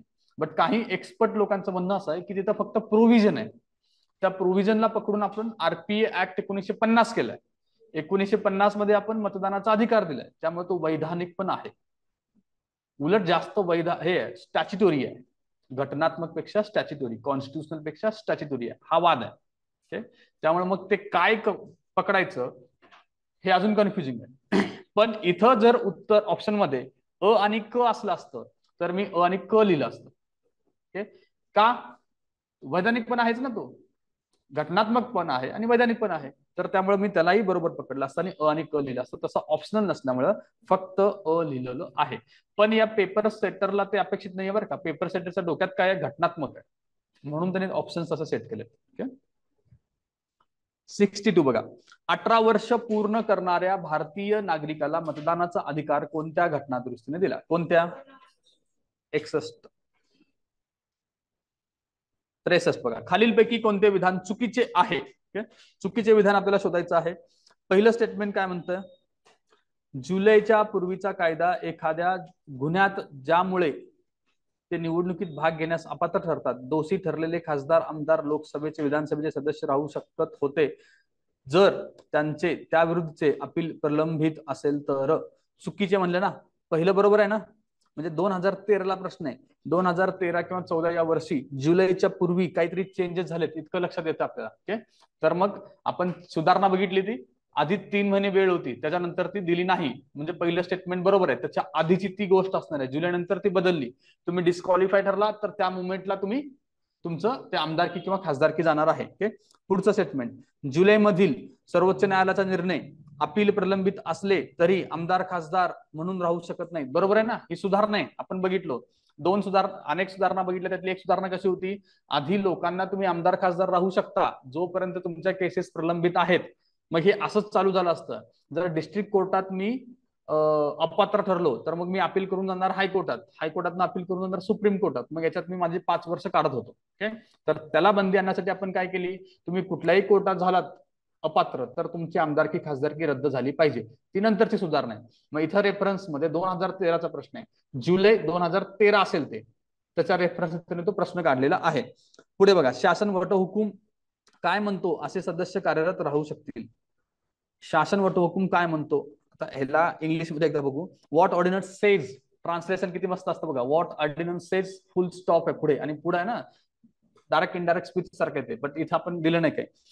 तर काय म्हणतो की sitting legislator so convicted would be allowed to continue while and appeal is pending. बरोबर आहे. दोघांमध्ये वाद होता, आपण ते बघितलं. ऑफकोर्स असणार आहे तो वाद. माहिती नसेल तरी उलट बनणार आहे शासन. तुम्ही त्यांना अलाउड करा. त्यामुळे या स्टेटमेंटला सुद्धा बरोबर घ्यायचंय. वटहुकूम पुढे म्हणतो की या सदस्यांना मतदानाचा अधिकार राहणार नाही, परंतु त्यांचे वेतन दिले जाईल. करू शकतात का सदस्य? शासन त्यांच्या लोकांसाठी एवढं करू शकतात. त्यामुळे हे स्टेटमेंट सुद्धा बरोबर आहे. वटहुकूम असंही म्हणतो की अशा सदस्यांना ना मतदानाचा हक्क असेल ना वेतन मिळू शकेल. वटहुकूम कोण काढतंय? शासन काढतंय. शासन त्यांच्या सदस्यांना, त्यांच्या आमदार खासदारांना असं काही आदेश काढू शकतो का? हे कोण काढू शकतं? सुप्रीम कोर्ट काढू शकतं. ओके, त्यामुळे ह्या स्टेटमेंटला डाऊट घ्यायचंय आणि आपल्याला लिहायचंय ई. पुढचा बघा 46. असे जे प्रश्न असतात ना, उगाच लांब लचक करायचं आणि तुम्हाला ते प्रश्न वाचायला वेळ घालवायचा, याच्यात काहीच नाहीये. याच्यात प्रश्न असा एकदम सोपा होता आणि एवढे मोठे प्रश्न बघितले की आपण लगेच गडबडून जातो. अरे हे काहीतरी खतरनाक आहे म्हणून. ओके, गडबडून जायची गरज नाही. आणि तसंही समजा तुम्हाला वेळ नसेल तर तुम्ही काय लिहिलं पाहिजे इथे? मी काय करणार आहे, सुरुवातीला मिनिमम रिजेक्शन नुसार जातो मी. समजा त्याच्यानुसार मी काय केलं, 1 आणि 2 आउट केलं. माझ्यासमोर राहतं 3 आणि हे ह च्या ठिकाणी ड करा. ड आणि ई माझ्याकडे राहिलेत. ड आणि ई मध्ये काय निवडायचे, तर मी ड वाचतो. ड काय म्हणतो? वटहुकूम पुढे म्हणतो की अशा सदस्यांना मतदानाचा अधिकार राहणार नाही, परंतु वेतन दिले जाईल. ओके, ई काय म्हणतो? वटहुकूम असं म्हणतो की मतदानाचा अधिकार पण नाही, वेतन पण नाहीये. दोन्ही पैकी निवडायचं असेल तर मी काय जास्त निवडू शकतो? ई. आलं का क्लिअर कट? अशा वेळेस मी वरचे स्टेटमेंट पण वाचणार नाही. डी, ड आणि ई वाचून मी उत्तरापर्यंत पोहोचू शकतो. ओके, पुढचा प्रश्न जोड्या लावायला बघा. ओके, लोकप्रतिनिधित्व कायदा कधीचा आहे? 50 आहे ना. आता 50 ला जोडा. 1 नंबरचा ऑप्शन एलिमिनेट करा. ओके, खालचे 2 2 राहतील ना आपले. मग त्याच्या पुढे चला. राष्ट्रपती आणि उपराष्ट्रपती निवडणूक कधीच आहे? आपण लक्षात कसं ठेवलं? दोघा जण असल्यामुळे राष्ट्रपती उपराष्ट्रपती असं. मग कुठलं इलिमिनेट होईल? ऑप्शन क्रमांक 3 इलिमिनेट होईल. त्याच्या पुढे पुनर्रचना मतदारसंघ अधिनियम. ओके, सी ला आता 2002 घ्यायचंय का 59 घ्यायचंय? परिसीमनचे आपल्याला माहिती आहे ना, 2002 ला आहे. तर ते जोडल्यानंतर डायरेक्ट आपण उत्तरापर्यंत पोहोचतो. उत्तर क्रमांक 2. ओके, 65 बघूया आता. 65. ओके, 1950चा लोकप्रतिनिधित्व कायदा पुढील पैकी कोणत्या बाबींशी संबंधित आहे? 1950चा कायदा आहे कशाशी असणार आहे? इलेक्शन होईपर्यंत असणार आहे. ओके, मतदारांच्या याद्या तयार करणे असणार आहे का? आणि त्याच्यात बदल करणे. नोंदणीकृत मतदारांना निवडणुकीचे ओळखपत्र देणे. आता हे निवडणुकीच्या वेळेचं असणार आहे ना. तुम्ही निवडणूक सुरू झाली आता, त्यांना ओळखपत्र द्यायचंय. पण तरी ठीक आहे, तुमचं कन्फ्युजन आहे. ब ला असं पेंडिंग ठेवा. पुढे चला क कडे. मतदारांच्या छायाचित्रासह मतदार याद्या करणे. मतदार याद्या तरी तिकडे आलं पाहिजे, त्यामुळं क बरोबर आहे. ड बघा. निवडणुकी दरम्यान मतांची मोजणी करणे. मतांची मोजणी करणं आलं पाहिजे का? आता ड ला घ्या, हे आलं पाहिजे 51 मध्ये. ओके, आणि त्याच्या पुढे राष्ट्रीय मतदार दिवस साजरा करणे. हे आपण बघितलं होतं का कुठे? मतदार दिवस साजरा करणे हे आपण एका ठिकाणी बघितलं होतं. तर त्याला सेपरेट कायदा होता ना आपल्याकडे. ओके, सेपरेट ऑर्डिनन्स होता, ऑर्डर होती. ऑर्डर त्याच्यानुसार ते ना 50 मध्ये यायचं ना 51 मध्ये यायचं. एक प्रश्न आपण पीवायक्यू मध्ये बघितलेला होता. आता हा जर प्रश्न बघितला तर माझ्याकडं अ आणि क बरोबर येते. ओके, आणि ब, ड आणि ई बद्दल डाऊट आहे. तर अशा वेळेस मी उत्तर काय लिहून आलं पाहिजे? मी काय केलं होतं, ड येत नाही असं अजम्पशन केलं होतं की ड काही केलं तरी येणार नाही. त्यामुळे मी डायरेक्टली अ ब क ला गेलो होतो. बट आयोगाचं उत्तर काय आहे? अ क ड ई आहे. ओके, पण मला आताही वाटतं की ड जे आहे निवडणुकी दरम्यानच्या मतांची मोजणी करणं हे 51 मध्येच आलं पाहिजे. ओके, आता हा काळ 2015चा आहे आणि त्या काळात ना ऑब्जेक्शन होते ना बाकीच्या काही गोष्टी होत्या. त्या काळात फक्त एमपीएससीची दादागिरी होती. आताही चालते. पण आता जर हा प्रश्न असला असता तर मुलं नक्की क्लेम केले असते आणि हा प्रश्न बदलून आला असता. काय म्हणताय? मतदारांना निवडणुकीचे ओळखपत्र देणे. ब सुद्धा येऊ शकतं. ते कन्फ्युजन होतं. बट ह्याच्यातलं ड तरी नक्की येणार नाही 1950 मध्ये. त्याच्या आधारावरती तुम्हाला उत्तर अ ब क पर्यंत डायरेक्टली तुम्ही लीड करू शकता. ओके, आता याचा अर्थ असा प्रश्न पडला म्हणून आपण काय करणार आहे का 1950-51 ची पीडीएफ डाउनलोड करा आणि ते ऍक्ट वाचत बसा. मग आपला अभ्यास भरकटला. त्याला काही अर्थ असणार नाही. ओके, असा एखादा दुसरा प्रश्न ऑफकोर्स असणार आहे आणि तो आता असला असता तर तो बरोबर पण आपला आला असता. ओके, त्यामुळे उत्तर तुम्ही अ ब क च लक्षात ठेवा. हा प्रश्न पुन्हा जर रिपीट झाला तर अ ब क आपण उत्तर दिलं पाहिजे. ओके, 66 बघू आपण. ओके, पहिल्या सार्वत्रिक निवडणुकीत पुढीलपैकी कोणता पक्ष दुसऱ्या क्रमांकाचा सर्वात मोठा पक्ष होता? कोणता होता? भारतीय कम्युनिस्ट पक्ष. पहिल्या सार्वत्रिक निवडणुकीत. दुसऱ्यात कोण होता? सीपीआय. तिसऱ्यामध्ये कोण होता? सीपीआय. 3 नंबरला पहिल्यात कोण होतं? समाजवादी. 2 नंबरला प्रजा समाजवादी. 3 नंबरला स्वतंत्र पक्ष आला होता. हे लक्षात ठेवा. पहिले 3 आपल्याला माहिती पाहिजे. पुढीलपैकी कोणत्या राजकीय पक्षाने 1977च्या सार्वत्रिक निवडणुकांमध्ये काँग्रेस पक्षाबरोबर युती केली? बघितलं का, जे आपलं कन्फ्युजन होतं, डीएमके कुठे, अण्णा डीएमके कुठे, कोण कुठे, ते जे कन्फ्युजन आहे असं प्रश्न येतात. 2017ला प्रश्न आलेला आहे. काँग्रेस बरोबर युतीमध्ये कोण होते? भारतीय कम्युनिस्ट पक्ष होता का? होता. आणीबाणीला समर्थन दिलं ना त्यांनी, नंतर माफी पण मागितली, आमची ती सगळ्यात मोठी चूक झाली म्हणून. त्यामुळे ए येणार आहे. अखिल भारतीय म्हणजे एआयडीएमके. एआयडीएमके होता ना? एआयडीएमके ब ला घेतलं पाहिजे का? 77ला होता का एआयडीएमके? स्थापना झाली ना एआयडीएमकेची, झाली होती, पण तो त्यांच्याबरोबर होता का? नाही. आता मला इथं माहिती नाही, समजा हे ठेवा. पुढे चला. मार्क्सवादी कम्युनिस्ट पक्ष आणि डीएमके. डीएमके आणि अण्णा डीएमके दोघांपैकी एक असणार आहे, बरोबर आहे. आणि मार्क्सवादी कम्युनिस्ट पक्ष होता का त्यांच्याबरोबर 77ला? सीपीआय होता, सीपीएम नव्हता. आधीच्या इलेक्शन मध्ये सीपीआय त्यांच्याबरोबर होता, पण 77 नंतर सीपीएम बाहेर पडला होता, 77च्या नंतरचा. ओके, त्यामुळे याचं उत्तर त्यांनी काय दिले बघा, अ आणि ब दिले. एआयडीएमके आणि भारतीय कम्युनिस्ट पक्ष, अ ब उत्तर याचं आहे. ओके, आता मला सांगा की अ मला पक्क माहिती आहे आणि अ आणि ड असा ऑप्शन कुठे दिसत नाही. येते का? अ आणि ड असा ऑप्शन दिसत नाही. याचा अर्थ मी काय कन्क्लुजन काढू? डीएमके नाही. डीएमके नाही म्हणल्यानंतर जर मी ड इलिमिनेट केलो तर माझे दोन ऑप्शन जातात का? 2 आणि 4, बरोबर आहे. तर राहतं काय माझ्याकडे? अ ब आणि अ क. आता बघा, उत्तरापर्यंत मला काही करून पोहोचायचं ना. अ ब काय म्हणतं की भारतीय कम्युनिस्ट पक्ष आणि एआयडीएमके, आणि 3 काय म्हणतं? सीपीआय आणि मार्क्सवादी कम्युनिस्ट पक्ष. दोन्हीपैकी जास्त योग्य कोणाला घेऊन जाताल तुम्ही? अपोजिट विचाराच्या पक्षधारणा आहेत ना. तर हे आपल्या नोट्स मध्ये आहे, ते आपण पाठ करून गेले, त्या सगळ्या उत्तरावरती उत्तर येते, हे सगळं ठीक आहे. बट तिथं उत्तर मला काढायचंय ना. त्याने ऑप्शन सेट केलंय, तर मला उत्तरापर्यंत कसं पोहोचायचं हे मी तुम्हाला सांगतोय. ओके, डीएमके अण्णा डीएमकेचं कन्फ्युजन परीक्षेमध्ये होणार म्हणजे होणार. ओके, तर अशा पद्धतीने तुम्ही मेथडनं उत्तर काढू शकता. पुन्हा सांगते बघा. बघा, 1977ची सार्वत्रिक निवडणूक झाली, काँग्रेस बरोबर युतीत कोण होते? मला ब्लँक आहे माझ्या डोक्यात, मला पाठ नाही असं समजा, लक्षात नाही, आठवत नाही. भारतीय कम्युनिस्ट पक्ष होता एवढं मला माहिती आहे. कारण काय की भारतीय कम्युनिस्ट पक्षांनी समर्थन दिलं आणीबाणीला, नंतर माफी मागितली, त्यामुळे एवढं फिक्स आहे. ओके, त्याच्या आधारावरती सुद्धा तुमचे 2 इलिमिनेशन होतात का? 2 आणि 4. ओके, प्लस समजा की तुम्ही अ पकडलंय, अ बरोबर इधर अण्णा डीएमके असणार आहे किंवा डीएमके असणार आहे. ओके, मग मला अ आणि ड वाला ऑप्शन कुठे दिसतंय का? ऑप्शन मध्ये अ आणि ड वाला सुद्धा ऑप्शन दिसत नाही. याचा अर्थ काय?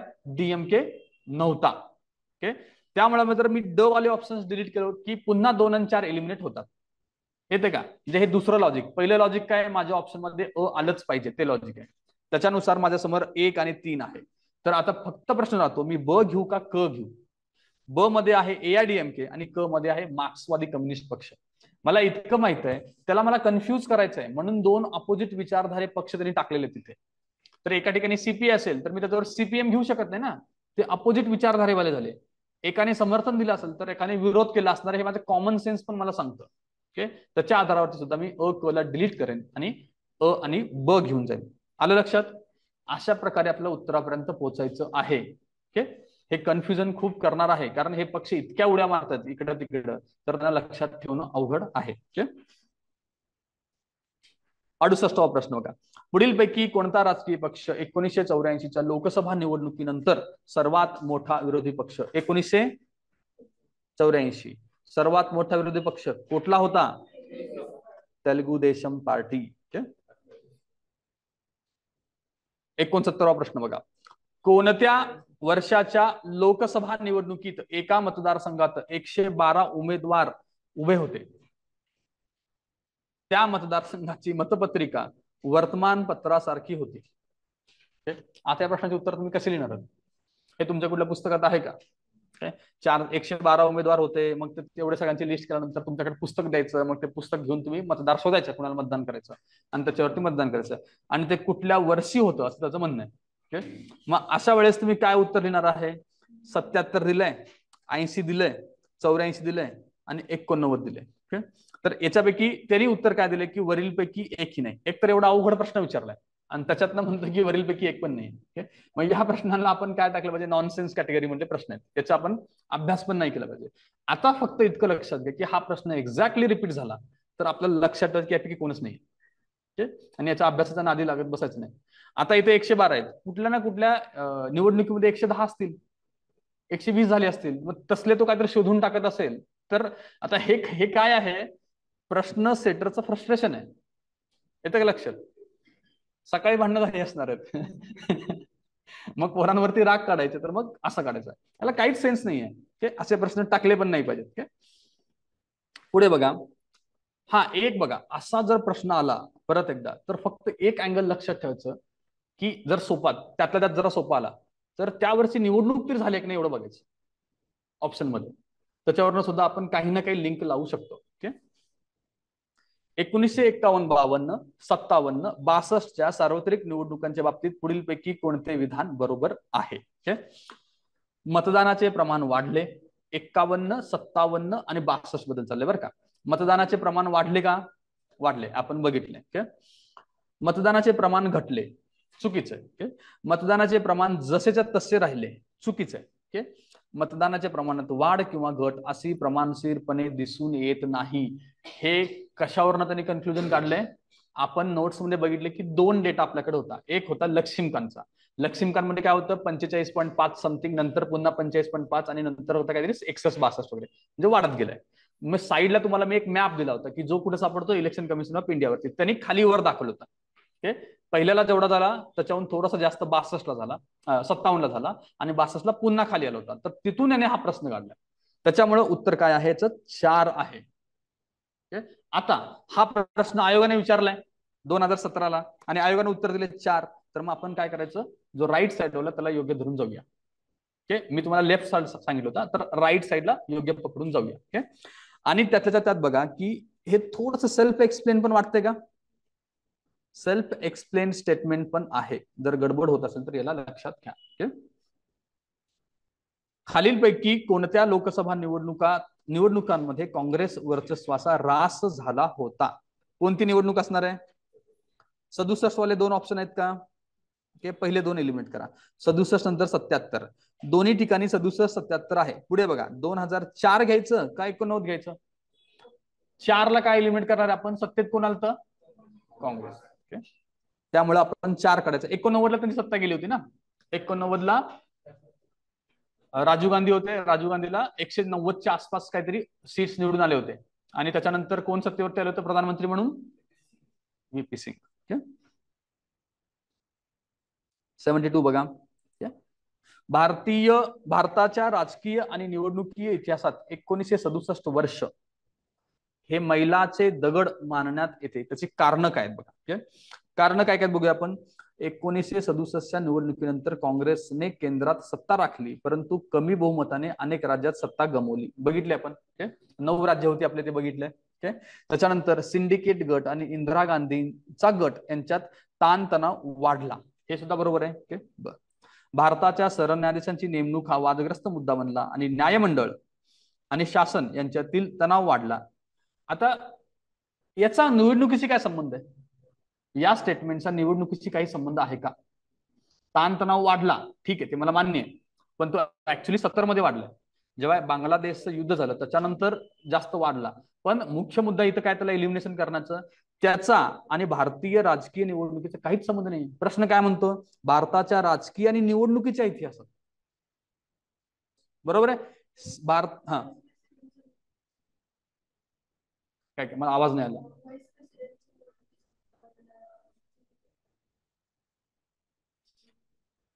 अच्छा, त्याच्यावरनं म्हणू शकता तुम्ही. तर असं तसं म्हणलं तर ठीक आहे, बट तुम्ही हे स्टेटमेंट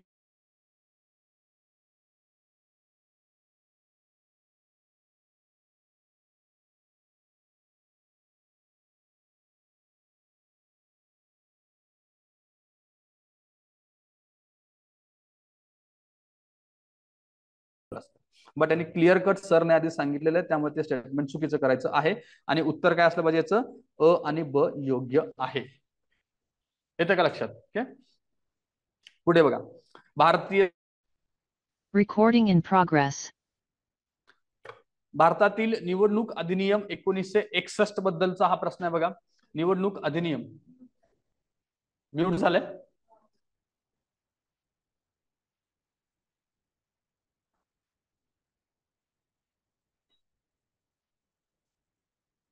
नाही, अनम्यूटच आहे.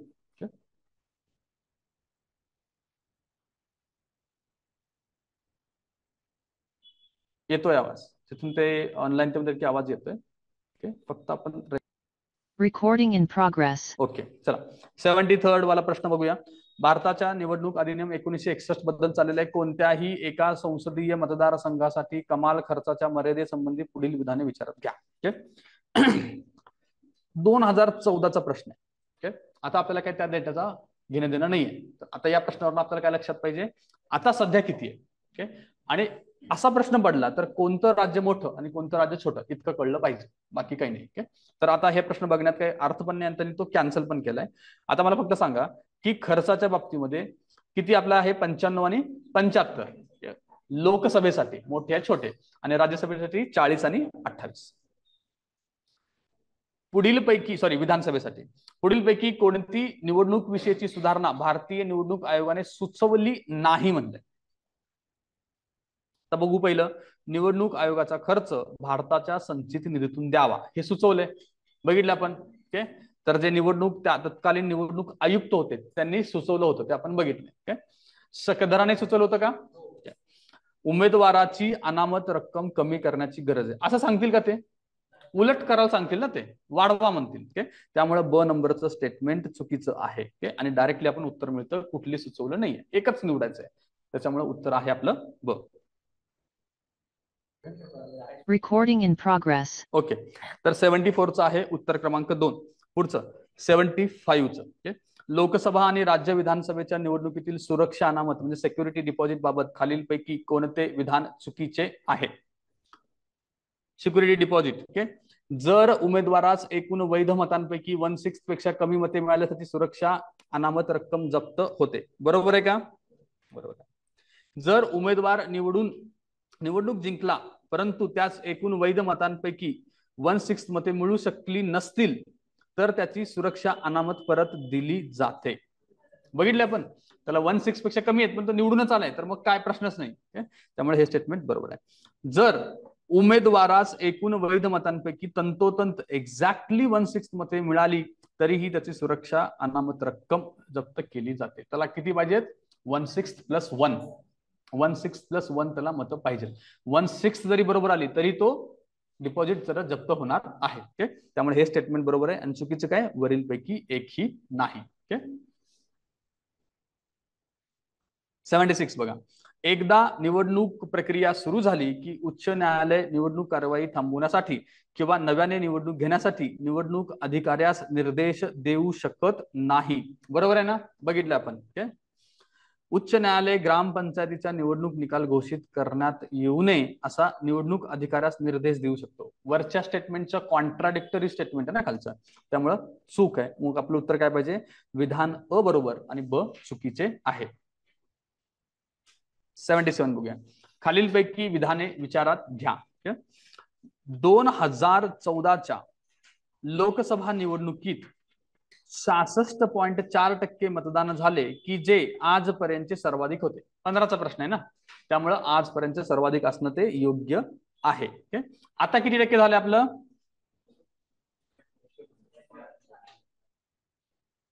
जवळपास 67.4% झाले. 66 वरून आपण 67 ला गेलो होतो. आणि महिलांचं किती टक्क्याने वाढलं होतं, 0.1% एक्स्ट्रा झालं होतं.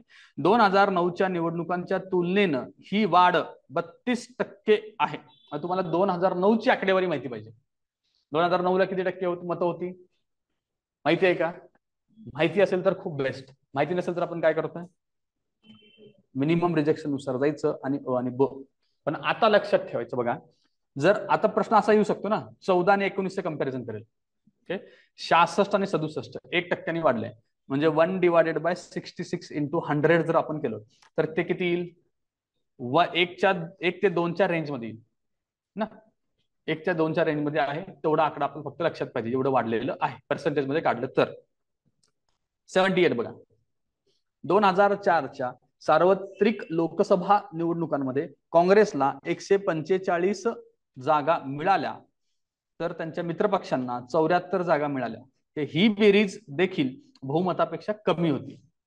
त्यावेळी कोणत्या राजकीय पक्षाच्या बाहेरून पाठिंब्याच्या जोरावरती संयुक्त पुरोगामी आघाडीने अल्पमतातील सरकार स्थापन केले? म्हणजे काय त्यांना म्हणायचं की त्यांच्याबरोबर कोण होते? ओके, आता बघा, कम्युनिस्ट होते, मार्क्सवादी कम्युनिस्ट पक्ष होते, तृणमूल काँग्रेस आणि राष्ट्रीय जनता दल हे घ्यायचे का वरचे घ्यायचे? 2004च्या सरकारला बाहेरून पाठिंबा देण्यामध्ये सीपीआय आणि सीपीएम होते, माहितीये. ओके, त्याच्यानंतर आपण न्यूक्लिअर डील वाचतोय आपण. न्यूक्लिअर डील मध्ये आपण अमेरिकेशी करार करत असताना पुन्हा हे नाराज झाले होते. हे बघितलं तेव्हा सरकार अस्थिर होण्याचा प्रश्न आला होता. त्याच्यामुळे इथे सीपीआय आणि सीपीएम न बाहेरून पाठिंबा दिला होता. हे आपल्या नोट्स मधली गोष्ट तुम्हाला माहिती असली पाहिजे. त्यामुळे उत्तर काय आहे? इथे अ आणि ब दोघांनी यांना समर्थन दिलं होतं. ओके, तृणमूल काँग्रेस आणि राष्ट्रीय जनता दल नाही. पुढे शिवसेनेला 2009 आणि 14 साली झालेल्या लोकसभा निवडणुकीत अनुक्रमे किती जागा आल्या होत्या? किती आल्या होत्या? 9 आणि 18. आता 2014चं 18 तर तुम्हाला फिक्स माहिती आहे ना. मग तुम्ही 1 आणि 4 आउट केलं पाहिजे. मग राहते काय माझ्याकडं? 2 आणि 3 राहते. तर मग 11 होते का 9 होते याचं जर कन्फ्युजन झालं, सॉरी 11 होते का 9 होते, तर याचं कन्फ्युजन मध्ये 11 उत्तर आहे. 11 आणि 18. आता माझ्या समोर 2 कन्फ्युजन कुठले? ऑप्शन क्रमांक 2, 3. मग आपण इथे काय निवडतो? येतं ना बरोबर. तुम्ही जर फ्रिक्वेन्सी बघितलात तर एका दुसऱ्या ठिकाणी चुकतंय, बाकीच्या ठिकाणी ते बरोबर येत आहे. 80 बघूया. सार्वत्रिक निवडणुका 2014च्या संदर्भात पुढील 2 विधानांपैकी कोणते विधान खरे आहे म्हणलेले? हरियाणा, जम्मू काश्मीर, उत्तराखंड, पंजाब, दिल्ली ही राज्ये आहेत ज्यामध्ये भाजपाला 2014 मध्ये काही ना काही जागा मिळाल्यात, परंतु 2009 मध्ये एकही जागा मिळाली नाही. होऊ शकतं का असं? आता याच्यातले बघा, हरियाणा, उत्तराखंड, पंजाब आणि त्यातल्या त्यात दिल्ली सुद्धा, इथं त्यांचं प्राबल्य आहे ना. प्राबल्य नसलं तर अस्तित्व तरी आहे कमीत कमी. हे प्रश्न जर साऊथ बद्दल आला असता तर मला कदाचित थोडं खरं वाटलं असतं. त्यामुळे हे स्टेटमेंट मी काय करणार आहे? चूक. गुजरात, राजस्थान, उत्तराखंड, दिल्ली, हिमाचल प्रदेश ही राज्य आहेत ज्यामध्ये भाजपाला 2014च्या सार्वत्रिक निवडणुकीत सर्व जागा आल्या होत्या. 2014 बद्दल झाले ते. तर त्यामुळे हे स्टेटमेंट बरोबर आहे. केवळ ब खरे आहे. आता हे बघा, हे टाइमपासचे प्रश्न आहेत. तर नेक्स्ट जो तुमच्या समोर प्रश्न, 2014च्या सार्वत्रिक निवडणुकात कोणी कोणाला हरवले? तर ह्याला अर्धा तास द्यायचा राखून 2 तासापैकी. म्हणजे अशा प्रश्नांना आपण, असा जर प्रश्न आला ना, असाला सोडा, अख्खा पेपर कव्हर करा आणि मग नंतर याच्याकडे वेळ मिळाला तर. इथं वेळ वाया घालू नका, नाहीतर याच्या पायी आपले 4-5 प्रश्न जातात आपल्या हातातले. आता याच्यातले हिना गावित, नाना पटोले, नितीन गडकरी जे हे जिंकले आणि समोरचे हरले, एवढे सगळे वाचा तुम्ही आणि या वाचण्यात चुका सांगा. याला काही अर्थ नाही अशा प्रश्नांना. ओके, पुन्हा भांडण आहे ना, फ्रस्ट्रेशन आहे. त्यामुळे असे प्रश्न येणार आहेत. उत्तर याचं काय बघा, एफ, जे, के आणि एल आहे. एफ कोण आहे? श्रीकांत शिंदे. जी कोण आहे? आनंद गीते. के कोण आहे इथे? अरविंद सावंत. आणि आय आहे, एल आहे गजानन कीर्तीकर. या जोड्या चुकीच्या आहेत, बाकीच्या सगळ्या बरोबर आहेत. एक तर निवडून आले हे पण ते विचारत नाहीत, उलट अपोजिटला कुणाला हरवलं इतका सगळा डेप्थ मधला प्रश्न आहे. तर मी याला म्हणेन की याला काही अर्थ नाही, नॉनसेन्स कॅटेगरीचा प्रश्न आहे हा. कुठे 2014चा, आणि तसाही आपल्याला तो प्रिपेअर करायचा नाहीये.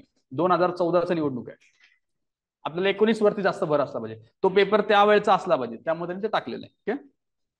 2014च्या सार्वत्रिक निवडणुकांमध्ये भारतीय राष्ट्रीय काँग्रेस पक्षाने पुढीलपैकी कोणत्या राजकीय पक्षाबरोबर निवडणूक समझोता केला नाही? तर या प्रश्नाचं उत्तर, जरी हे उत्तर कॅन्सल केलं असेल तरी आपण उत्तर तर लिहून येणार आहे. आता बघा, इथे काय काय कॉमन सेन्स करू शकतो. हे ऑप्शन वाचल्यानंतर समझोता केला नाही याच्याऐवजी कोणी केला हे आपल्याला माहिती आहे, आणि किंवा कोणी करू शकतं हे आहे.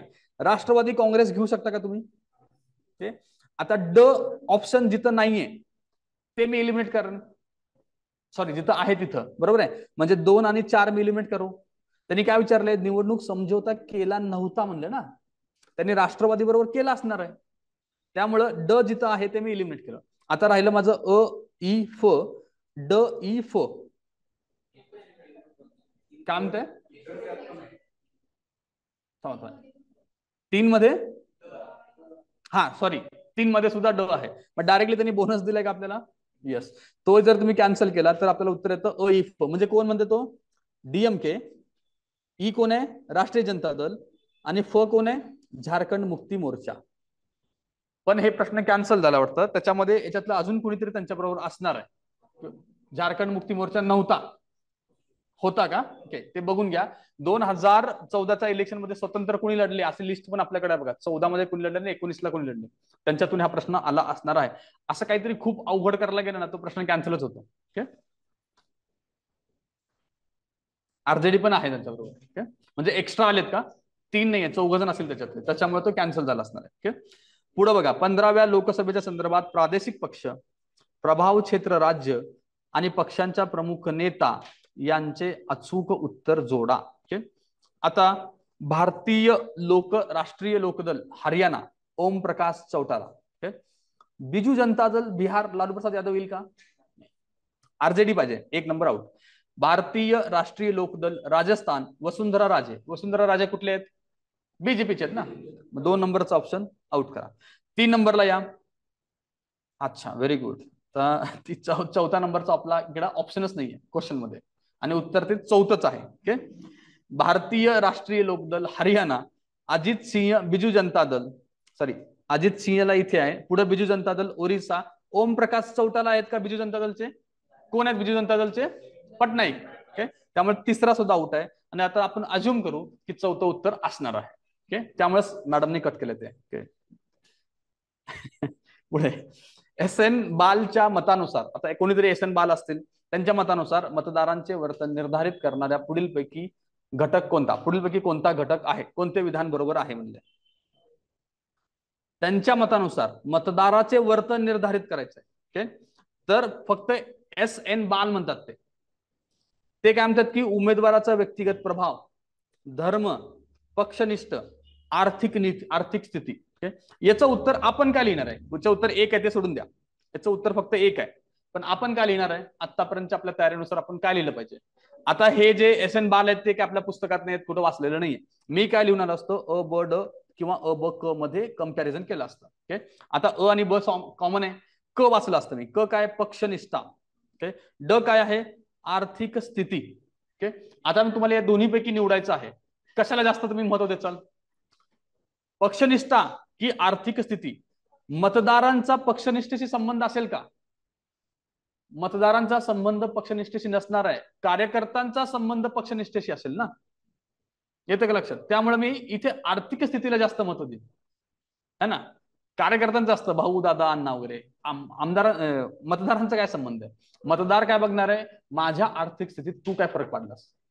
त्यामुळे मी इथं उत्तर लिहिणार आहे अ ब ड. बरोबर आहे, याचं उत्तर अ ब ड लिहिणं अपेक्षित आहे. आणि इथं तुमचं कन्फ्युजन झालं, पक्षनिष्ठा लिहू का आर्थिक स्थिती लिहू? कारण काही मतदार पक्षनिष्ठेसारखेच वागतात. ते कन्फ्युजन होऊ शकतात, तर त्यावेळेस मात्र तुम्ही अ ब क लिहू शकता, काय हरकत नाही. 3-4 कन्फ्युजन होईल, 3 लिहून या. एनिवे प्रश्न ते चुकलेलेच आहे, बट अशा अँगलने सुद्धा आपण विचार केला तर उत्तरापर्यंत पोहोचू शकतो, हे सांगण्यासाठी मी हे एक्सप्लेन केलंय. आणि याचं उत्तर काय आहे? उमेदवाराचा व्यक्तिगत प्रभाव, फक्त अ. आणि हा प्रश्न सेम रिपीट झाला तर तुम्हाला लक्षात पाहिजे कोण आहे ते? एस एन बाल. एस एन बाल म्हणले की पुढे फक्त डॅश करून बघा. तुम्ही नोट्स मध्ये कसा लिहाल? एक तर आहे तसा प्रश्न लिहा आणि खाली उत्तर कुठेतरी कोपऱ्यात दुसरीकडे लिहा. तुम्ही जेव्हा जेव्हा रिपीट करचाल ना, तो प्रश्न समोर आला तर तुम्ही विचार करून उत्तर काढण्याचा प्रयत्न करचाल. डायरेक्टली उत्तर खाली लिहिलात ना, मग तुम्हाला उत्तर दिसतं, तुम्ही ते तुमचं ब्रेन स्टॉर्मिंगच होणार नाही. दुसरीकडे कुठेतरी उत्तर लिहायचं, म्हणजे तुम्हाला ते कळत जाईल. 2-3 वेळा रिपीट झालं की मग एस एन बाल डोक्यात राहतील आणि उमेदवाराचा व्यक्तिगत प्रभाव एकच आहे बाबा हे आपला लक्षात येईल, जर रिपीट झाला तर. प्रश्न कधी आलाय बघा? 2012ला आहे. 22 पर्यंत, म्हणजे 10 वर्षात रिपीट नाही झाला, याचा अर्थ होणार नाही, असे प्रश्न रिपीट होत नाही. झाला तर आपण तयार पाहिजे. पण निवडणूक आयोगाला खुल्या व निपक्ष निवडणुका घेण्यात काय समस्या येतात? ओके, आता त्याच्यामध्ये बघा, राजकारणांचे गुन्हेगारीकरण येऊ शकतं का? आहे ना, ऑब्वियस आहे. दुसरं बघा, पक्षांतर्गत हुकुमशाही आहे का आपल्याकडं? आहे. आचारसंहितेची अंमलबजावणी ही समस्या आहे का? ते आउट करा. राजकीय पक्षांना रेडिओ आणि टेलिव्हिजनवर प्रसाराची संधी आहे ना, संधी समस्या नसणार आहे, संधी चांगली गोष्ट आहे. ओके, त्याच्यामुळे ते सुद्धा आउट करायचं आहे. आणि आपलं उत्तर काय असणार आहे? अ आणि ब. 86 कडे आपण भारतात खुल्या व निष्पक्षपाती वातावरणात निवडणूक घेण्यासाठी खालीलपैकी कोणत्या समस्या आहेत? ते पुन्हा 2016 सुद्धा प्रश्न आहे आणि वरचा 2013चा प्रश्न आहे. ओके, कॉमन सेन्स वाले प्रश्न असत होते. आता याच्यामध्ये काय करायचं आपल्याला बघा, खोटे मतदान करणे आहे का समस्या? आहे. निवडणुकी समेत दहशतवादासाठी गुंडांचा वापर करणे आहे ना, कॉमन सेन्स आहे. मतदान केंद्र ताब्यात घेणे आहे. निवडणुकीत काळा पैशाचा वापर करणे सुद्धा आहे. त्यामुळे वरील पैकी सर्व याचं उत्तर आहे. 87 बघा, डॅश डॅश समितीने सर्व मान्यता प्राप्त राजकीय पक्षांनी आपले लेखापरीक्षण केलेले लेखे ठेवणे, उत्पन्नाचे स्रोत आणि खर्चाचा तपशील देणे आवश्यक करण्याचा कायदा करण्याची सूचना केली होती. आता दिनेश गोस्वामी बद्दल आपण बघितलंय. दिनेश गोस्वामीच्या ज्या काही सुधारणा होत्या, म्हणजे 1996च्या सुधारणा दिनेश गोस्वामीच्या होत्या. ओके, तर त्याच्यामध्ये असं काही होतं का आपल्या? त्यामुळे मी दिनेश गोस्वामींना आउट करू शकतो का? यस. सुधारणांमध्ये VR कृष्णा अय्यर नाव ऐकले का आपण? नाही, मग एलिमिनेट करा. कुलदीप सिंग कोण होते? Delimitation commission. डायरेक्टली आपण येतो ना उत्तरापर्यंत, VM तारकुंडे ही समिती होती ना. ओके, हा प्रश्न कधी अवघड झाला असता? जर सगळ्या समित्या ज्या आहेत त्यांची नावं टाकलीस तर अवघड झालं असतं. आणि असं जरी दिलं तर एक थोडासा विचार करा की ज्या त्याच समिती आहेत याच्याबद्दल सांगणार आहे की ज्या समिती काँग्रेस विरोधी पक्षाचे आहेत, तुम्ही बघितलं तर. कारण काय त्याचं? जो पक्ष सत्तेत असणार आहे त्या सत्तेला फंडिंग मिळतंय, विरोधी पक्षांना फंडिंग मिळत नाही, म्हणून हे असे शिफारसी देतील ना. आता तुम्ही दिनेश गोस्वामी बघितलात, ती कुणाच्या काळात आली होती? 90च्या काळात आली होती, म्हणजे बिगर काँग्रेसचं सरकार पुन्हा. ओके, किंवा आपण तारकुंडे बघितलं, तारकुंडे समिती नॉन गव्हर्नमेंटल आहे बट काँग्रेस विरोधी होती, म्हणजे सत्ता विरोधी होती त्यामध्ये सुद्धा. आणि त्याच्यानंतर वाजपेयींच्या काळात पण 2-3 कमिट्या बसल्या होत्या. म्हणजे हे सगळं कोण करू शकतं हे जरी आपल्या लक्षात आलं तरी आपण उत्तरापर्यंत पोहोचू शकतो. हे तर सिंपलच होतं. इतर केसमध्ये सांगतो तुम्हाला. संपत कुमारन समितीने ज्या अनेक निवडणूक सुधारणा सुचवल्या होत्या त्यातील महत्वाची सुधारणा म्हणजे कोणती ती सुधारणा? आता आपण बघूया. मुख्य निर्वाचन आयुक्त अँग्लो इंडियन असेल असं काही सुधारणा देईल का कोणी? आउट करा त्याला. राज्याचा राज्यपाल मुख्य निर्वाचन आयुक्त नेमावा, यालाही काही सेन्स आहे का? नाही. जर समजा की राज्याच्या राज्यपालाला मुख्य निवडणूक आयुक्त नेमलं तर काय परिणाम होईल? कुठल्या इंडियन कॉन्स्टिट्यूशनच्या घटकांवरती जास्त परिणाम होईल? एक बेसिक गाभा जो आपण म्हणतो, मूलभूत गाभेला धक्का पोहोचू शकतो का? कुठल्या गोष्टीला? संघ राज्य सिस्टीमला धोका पोहोचेल ना, कारण राज्यपाल कुणाचा एजंट असतो? सेंटरचा. त्यामुळे ही सजेशन तर अशी कुठलीच समिती देणार नाहीये. पुढचं बघा, उद्योगपती वर्गातून निर्वाचन आयोगाची नेमणूक करावी. तर राहिलं कोण आहे मग? 4. राज्य प्रशासनातील मुख्य सचिव दर्जाचा अधिकारी राज्यातील मुख्य निर्वाचन अधिकारी म्हणून नेमला पाहिजे. आता समजा की आता हे तर इथं झालं, तर तुमच्यातले काही इंटरव्ह्यूला पण जातील. जर तुम्हाला इंटरव्ह्यूला विचारला तर तुम्ही काय उत्तर द्यायचं?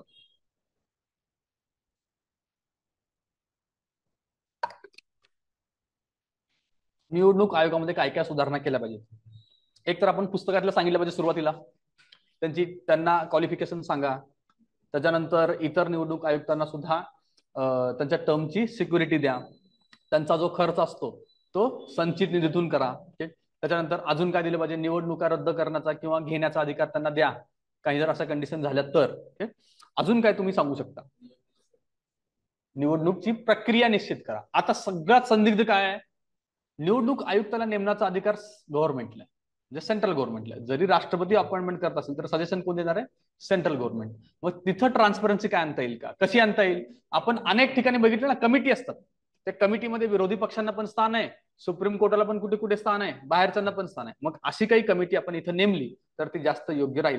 कारण याच्याहून कमी महत्वाच्या आयोगाच्या ठिकाणी एवढी सगळी प्रोव्हिजन आपण केली आहे, बट इथंच नाही केली. त्यामुळेच नेहमी आरोप होतो ना की निवडणूक आयुक्त हे पक्षपातीपणा करतात. मग हे आपण सुधारणा देता सांगता आली तर ती बेटर होऊ शकते. पुढे बघूया.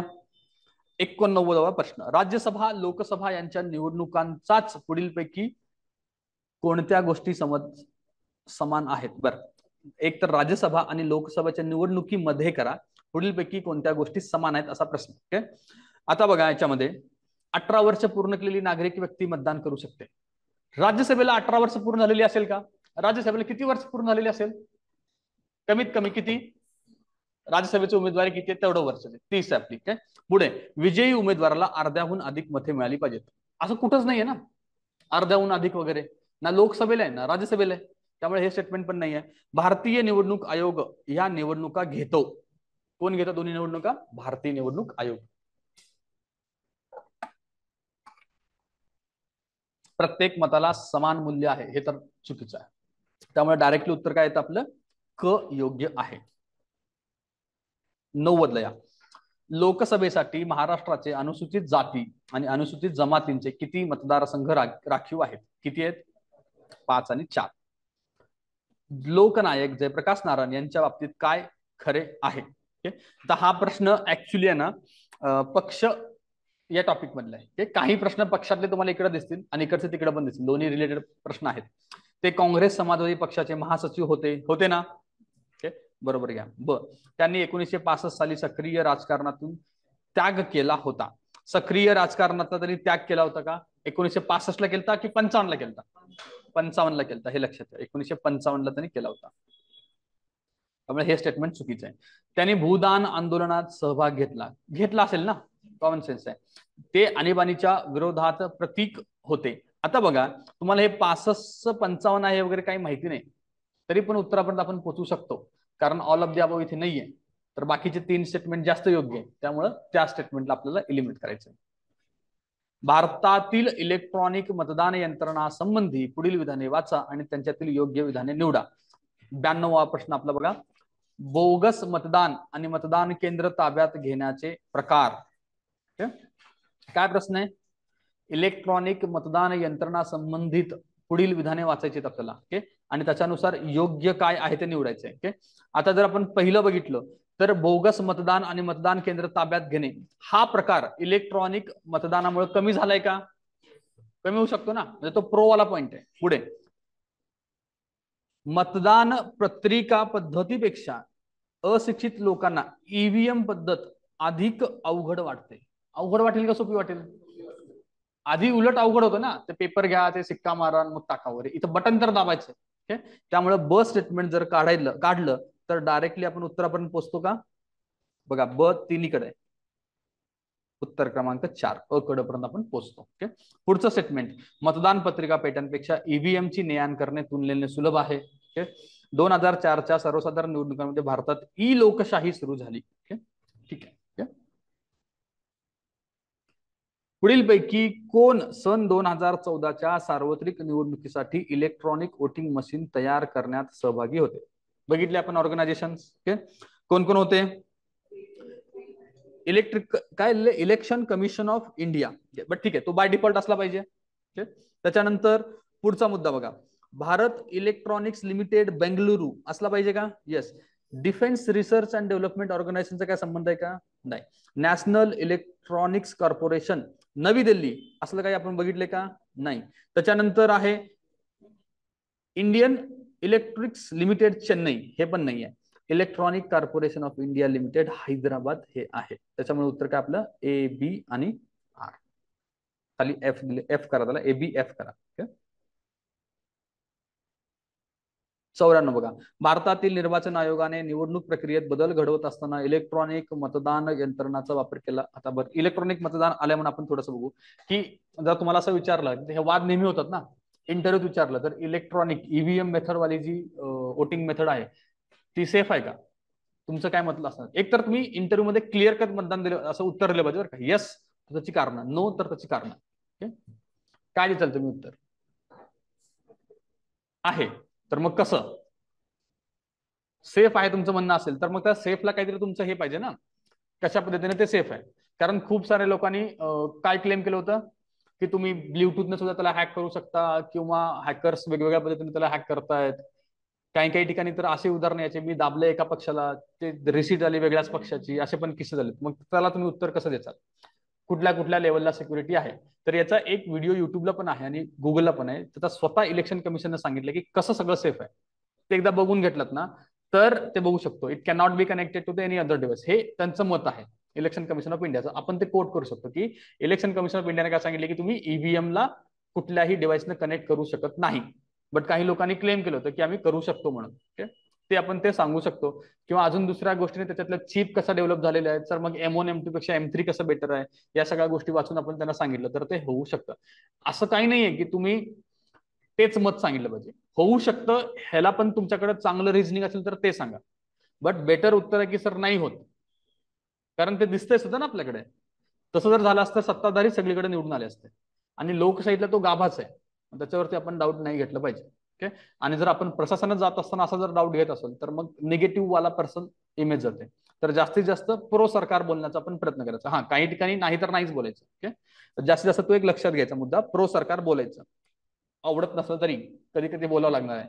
ओके. इलेक्ट्रॉनिक मतदान यंत्रणाचा वापर या हेतूने केला. भारतीय निर्वाचन आयोगाबद्दलचा प्रश्न आहे बघा.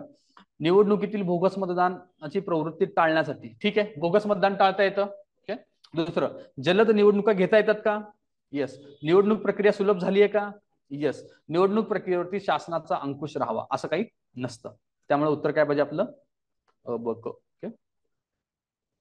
95 बघा. निवडणूक सुधारणे बाबतीतील दिनेश गोस्वामी समितीची स्थापना कधीची आहे? 90ची आहे ना? ओके. रिपोर्ट 90चाच आहे. इम्प्लिमेंटेशन 96. ओके. त्यामुळे पहिले स्टेटमेंट बरोबर आहे. निवडणूक सुधारणे बाबतीतली इंद्रजित गुप्ता समिती कधीची आहे? 98ची आहे, 1998. त्यामुळे हे चुकीचं आहे आणि बरोबर आहे. उत्तर काय पाहिजे आपलं? 1. 96 प्रश्न घ्या. ईव्हीएमच्या माध्यमातून जास्तीत जास्त किती उमेदवारांसाठी मतदान घेतात? आता हा प्रश्न त्यांनी कॅन्सल त्यासाठीच केला बघा. पण तुम्ही उत्तर काय लिहून आलं पाहिजे? 64 उत्तर लिहून आलं पाहिजे. सगळ्यांनी 64 लिहिलं. बट त्यावेळेस M3 आलं होतं. किती होते M3 चे? 384 लोकांचं लिस्ट आपण तिथं बनवू शकतो. व्हीव्हीपॅट चा अर्थ काय बघा? Voters verifiable paper audit trial. बरोबर आहे ना? येस. व्हीव्हीपॅटची स्लिप मध्ये उमेदवाराचा अनुक्रमांक असतो, नाव असतं, चिन्ह असतं. तिन्ही असतं ना? काय नसतो? फोटो नसतो. व्हीव्हीपॅट स्लिप ही पारदर्शक खिडकीतून 5 सेकंद आहे का? 7. ए बी बरोबर आहे. पुढे, परूर विधानसभा मतदारसंघामध्ये सर्वप्रथम इलेक्ट्रॉनिक मतदान यंत्रणाचा वापर करण्यात आला. बरोबर आहे ना? आपण बघितले ते पहिलं स्टेटमेंट बरोबर आहे. ए वाला स्टेटमेंट.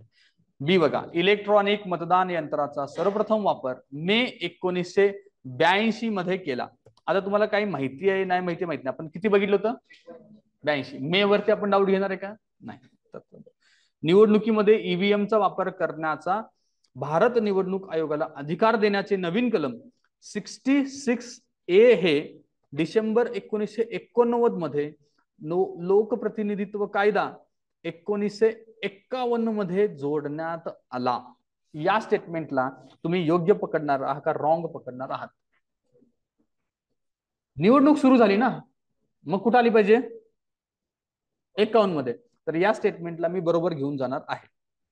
बट आयोगाने उत्तर काय दिले? A B. आपण लिहिणार आहे वरील पैकी सर्व. यातनी गडबड काय केली असणार आहे? एक तर त्या कलमात गडबड केली आहे किंवा डिसेंबर मध्ये गडबड केली आहे. मग इतका सगळा डेटा डोक्यात ठेवायची आपल्याला काही गरज पण नाही. भारतात कोणत्या वर्षापासून इलेक्ट्रॉनिक डिजिटल छायाचित्रण व प्रसारण सुरू झाले? Electronic and digital photography and ब्रॉडकास्टिंगची सुरुवात झाली. आता याच्यामध्ये तुम्हाला माहिती जरी नसलं तरी सेल्फ एक्सप्लेन स्टेटमेंट आहे का? 1980च्या शेवटी आणि 90च्या प्रारंभी. पोस्टल मतदानाबाबत खालीलपैकी कोणते विधान चुकीचे आहे? आता बघा, प्रथम पोस्टलद्वारे असलेली मते ही ईव्हीएम मधील मतांच्या अगोदर मोजली जातात. बघितलं ना आपण कर्नाटकचं इलेक्शन बघत असताना तुम्हाला कळलं असेल बघा. सुरुवातीला 3 मतं मोजली होती आणि त्या मतांनीच काँग्रेसला लीड दिली होती. ते थोडंसं सेटबॅक होतं ना, म्हणजे ते अपेक्षित असतं की प्रो सरकारी असताना वाटलं होतं, पण ते काँग्रेसला गेली होती. प्रतिबंधक स्थानबद्धतेत असलेले लोक पोस्टल मताचा वापर करू शकतात. करू शकतात का? करू शकतात म्हणले ना, मग शक्यतेला कशाला नाकारायचं आपण? करू शकतात. त्यामुळे मी त्याला करू शकतातला बरोबर पकडलं. ते कोण ठरवणार आहे शेवटी? इलेक्शन कमिशन ऑफ इंडिया सांगणार आहे. तिसरा, कैदी देखील पोस्ट मताचा वापर करू शकतो. कैद्याला मताचा अधिकार आहे का? त्याला मतदानच करता येतं, तर मग याचा उपयोग नाही. त्यामुळे उत्तर क्रमांक काय आहे? 3. भारतीय राजकारणाच्या गुन्हेगारीकरणास पायबंद घालण्यासाठी निर्वाचन आयोगाने खालीलपैकी कोणत्या वर्षी आदेश काढले? आता बघा, कुठल्या वर्षी आदेश काढले याचं उत्तर तुम्ही कसं काढचाल? आपल्या सुधारणा माहिती आहेत ना आपल्याला. 2005 तरी एलिमेंट करचाल का? 2005 असली काय सुधारणा आपण बघितली आहे का? अजिबात नाही. तर माझ्याकडे राहतं काय, 96 आणि 97 मध्ये सिमिलरिटी टाकली आहे का? तो तुम्हाला हिंट देतो, अरे बघ याच्या दोन्हीपैकी एक असणार निवड. 96 आणि 97 मध्ये निवडायचं, तर आपण काय निवडतो? मग 97 आपलं उत्तर येऊ शकतं. आणि पुन्हा 96 लिहू शकण्याची शक्यता जास्त आहे का? 96चा सुधारणा आपल्याला पाठ आहे, बरोबर आहे. आणि त्याच्यामध्ये गुन्हेगारी बद्दल पण 2-3 मुद्दे होते. एक होतं आम, दुसरं होतं लिकर. या 2-3 गोष्टीबद्दल तरतुदी पण होत्या. तर निर्वाचन आयोगाच्या कोणत्या वर्षी आदेश काढल्या त्याच्यामध्ये 96 सुद्धा वाटू शकतं. आचारसंहितेतील नियमनांच्या कठोर अंमलबजावणीमुळे भारतातील निवडणुकीचे पार रंगरूपच पलटून गेले. तर त्याच्याबद्दलचे काही स्टेटमेंट्स काय काय दिलेत बघा. इमारतीच्या भिंतीवरती पोस्टर लावू नये व भिंती लावू नये हे आहे का आचारसंहितेमध्ये? आहे. निवडणूक पूर्व ओपिनियन आणि एक्झिट पोलच्या बंदीमुळे ते रंगरूप बदलून गेले असं त्यांचं म्हणणं आहे. आचारसंहितेचा आणि त्याचा काही संबंध येईल का? आचारसंहितेमध्ये काय दिले, मतदारांनी पक्षांनी कसं वागावं. तर एक्झिट पोल आणि ओपिनियन पोल बद्दल आपण सेपरेटली गोष्टी सांगितलेल्या असतात. त्यामुळे बस चुकीचं काढा. वाहनांवरती ध्वनिवर्धक यंत्र लावण्यास प्रचार करू नये हे आलं पाहिजे. आणि सरकारी यंत्रणांचा व वाहनांचा प्रचार कार्यासाठी वापर करू नये हे कुठं बघितलं आपण? सेपरेट ऍक्टनं किंवा सेपरेट नोटिफिकेशननं ते सांगितलं असणार आहे. त्यामुळे आपण ते आपल्या नोट्समध्ये हा प्रश्न स्पेशली लिहून घेतला होता. ओके. जनरली आपल्याला काय वाटू शकतं बघा याच्यामध्ये, एक तर एखाद्याला वरीलपैकी सर्व वाटेल किंवा अबक वाटेल. बट इथं लक्षात काय घ्यायचंय, आचारसंहितेमध्ये एक्झिट पोल आणि ओपिनियन पोलचा संबंध येत नाही आणि सरकारी यंत्रणांनी वाहनांचा वापर प्रचारासाठी करू नये हे सुद्धा येत नाही. आचारसंहितेमध्ये या 2 गोष्टी येत नाहीत, इतर 2च गोष्टी याच्यात येतात. हा प्रश्न पुन्हा रिपीट झाला की आपण योग्य उत्तरापर्यंत पोहोचलो पाहिजे. उत्तर काय आहे? अ आणि क योग्य. निवडणूक आयोग संसद आणि राज्य विधिमंडळाची निवडणूक लढवू इच्छिणाऱ्या उमेदवारांकडून प्रतिज्ञा लेखावरती खालील ही माहिती असते. कोणती माहिती असते? शैक्षणिक पात्रता असते ना, बघितलं आपण. चल अचल संपत्ती असते का? असते. सार्वजनिक वित्तीय संस्थेकडची थकबाकी लियाबिलिटी असते का? मग उमेदवाराचा राजकीय इतिहास काय करायचा आम्हाला? काही गरज नाही. तर उत्तर काय आहे? अ ब क. ओके. निवडणूक अर्ज भरताना प्रत्येक उमेदवाराला शपथपत्र जोडणे आवश्यक आहे. ओके. तर त्याच्यात काय आहे? वयाचा दाखला, एखाद्या गुन्ह्यासाठी शिक्षा आणि शारीरिक अपंगत्व. याच्यातलं पहिल्यांदा काय काढचाल? शारीरिक अपंगत्व. 2 नंबरचं तर एनिवे आहे. तर वयाचा दाखला होता का त्याच्यामध्ये त्या प्रतिज्ञापत्रामध्ये? तो तुम्हाला एनिवे फॉर्म मध्येच द्यावं लागणार आहे ना. त्या फॉर्म मध्ये तुम्ही दिला तर तो तिथं प्रश्न मिटला. तर उत्तर काय पाहिजे आपलं? फक्त ब पर्याय योग्य आहे. भारतामध्ये मतदारासाठी अपात्रतेचे कोणते निकष आहेत? अपात्रतेसाठीचे निकष विचारलेले आहेत. वास्तव्य नसणे आहे ना, तो रहिवासी नाही तर संपला. मानसिक दुर्बलता आहे का? आहे. गुन्हा आणि भ्रष्टाचार किंवा बेकायदेशीर कृत्य आहे का? आहे. आर्थिक लाभाचे पद धारण करणे हा मुद्दा नाही. इथं काय येते? थकबाकी वगैरे नसणं अशा गोष्टी आहेत. आर्थिक लाभाचा पदाचा काही संबंध नाही. आता बघा, असा जर तुम्हाला प्रश्न आला की एखादी व्यक्ती ह्याच्या बाबतीत चालतं बघा, अध्यक्षांच्या बाबतीत पण होतं, लोकसभेचे अध्यक्ष किंवा राज्यसभेच्या अध्यक्षांच्या बाबतीत निवडणूक लढवताना तुम्ही एखाद्या पोझिशनवरती असाल तर चालतं, बट तुम्ही ते ऑफिस अज्युम करताना आधीची जी तुमची पोझिशन आहे ती सोडली पाहिजे. असा प्रश्न 21ला का 22ला पण आला होता. म्हणजे समजा की राष्ट्रपती पदासाठी प्रधानमंत्री निवडणूक लढू शकतो का? लढू शकतात का? निवडणूक लढवायची ना. ज्या वेळेस ते निवडून येतील आणि ऑफिसमध्ये एंटर करतील, ज्या दिवशी ते ऑफिस धारण करतील, त्यावेळेस त्यांना प्रधानमंत्री पद सोडावं लागतं. निवडणूक लढवताना काही इश्यू नाही. ओके. तसंच इथं ते आपल्याला करायचं आहे. आर्थिक लाभाचे पद धारण केल्या निवडणूक लढ, काय हरकत नाही, पण त्यानंतर मात्र तुला सोडावं लागतं. भारतीय राजघटनेत 52वी घटनादुरुस्ती कोणत्या हेतूने करण्यात आली होती?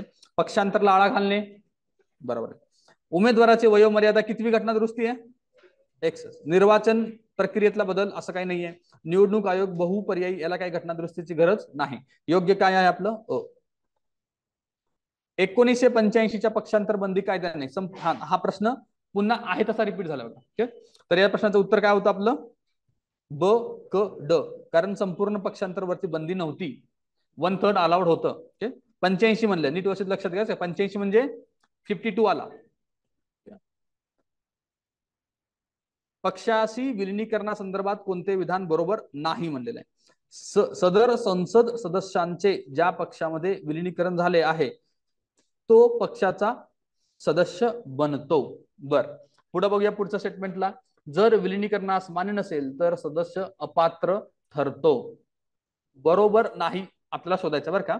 तर याच्यानंतर पुढचं स्टेटमेंट बघा. क, निवडणूक आयोग संसदीय पक्षाची मान्यता रद्द करते.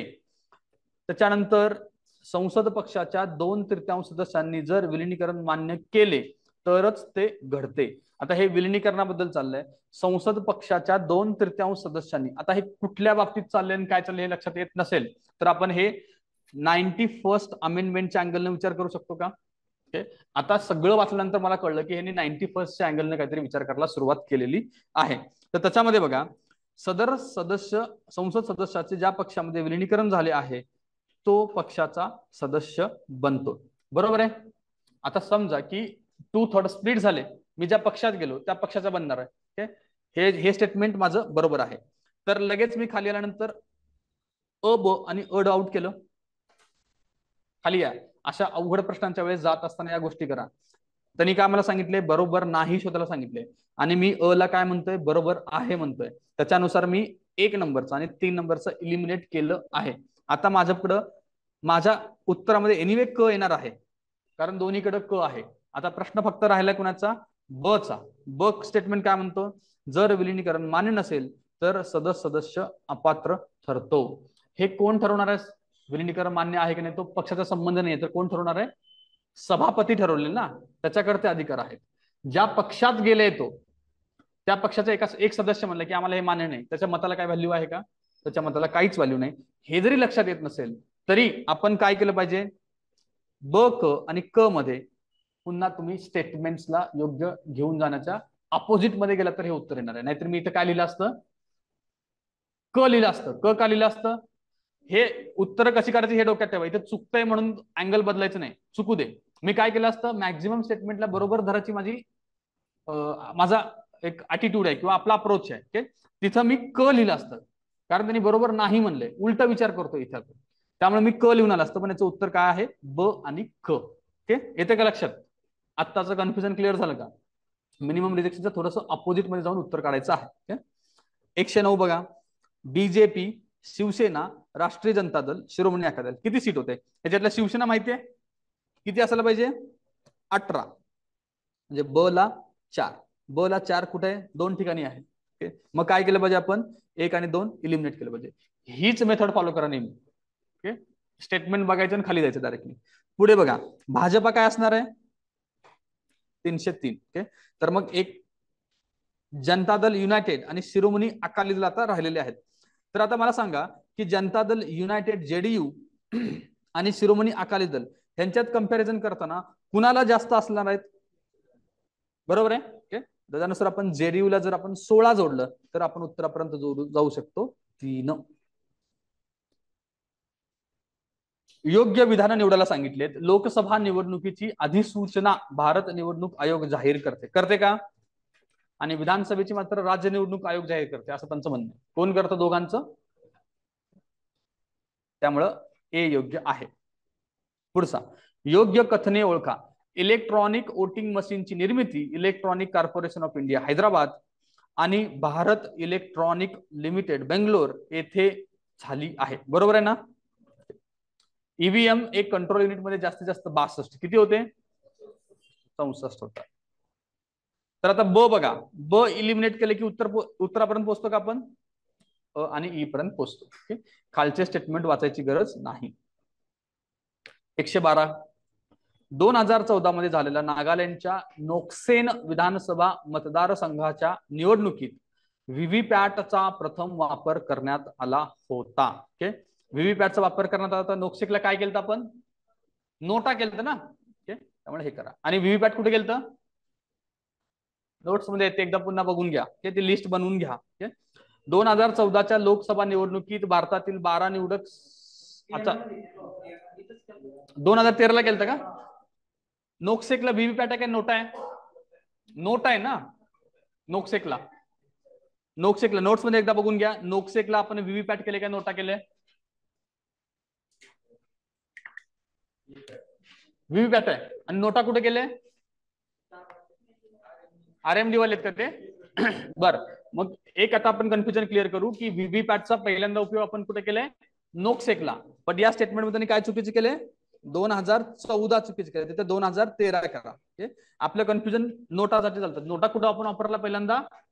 आरएमडी स्टेट मध्ये वापरलेला आहे. राजस्थान, नंतर छत्तीसगड आड झाले. राजस्थान, दिल्ली आणि एम फॉर काय होतं आपलं? मिझोरम. काम एमपी होतं. त्यानंतर अजून एक 2 एमपी आहेत, 2 एम आहेत. ओके, मिझोरम आणि एमपी. तर हे लक्षात ठेवा, 5 स्टेट. आणि व्हीव्हीपॅटचं नोक्सेक लक्षात ठेवा. हे कन्फ्युजन होणार आहे वारंवार, ते क्लिअर करून घ्या. 2014च्या लोकसभा निवडणुकीत भारतातील 12 संसदीय मतदारसंघात व्हीव्हीपॅट. किती मतदारसंघ होते? 8 होते. आता असले काय याकडे पाठ करत बसायचे नाही. तर मी इथं काय करणार आहे? पहिलं मला माहिती आहे, दुसरं माहिती नाही. मग मी दुसऱ्याला बरोबर करून आलतो आणि ब लिहिलं होतं. बट आयोगाचं उत्तर आहे यापैकी नाही. ओके, तर 8 मतदारसंघ वगैरे. पण आता आलाय ना प्रश्न, आता मला व्हीव्हीपॅटच्या ते आपल्या नोट्स मध्ये ते ऍड करा. व्हीव्हीपॅटचा जो आपला कंटेंट आहे तिथे ऍड करा की जो सुरुवातीला वापरला होता तिथे. आणि दुसरी गोष्ट, हा प्रश्न दुसऱ्या अँगलने कसं चुकीचं करू शकतो आपण? वर्षच इथं पण चुकलंय ना, 13ला आणलोय ना आपण, त्यामुळे सुद्धा आपण त्या अँगलने पण चुकीचं करू शकतो कायला. पण इथं अजून दुसरा प्रश्न काय? इलेक्शन कधीच आहे?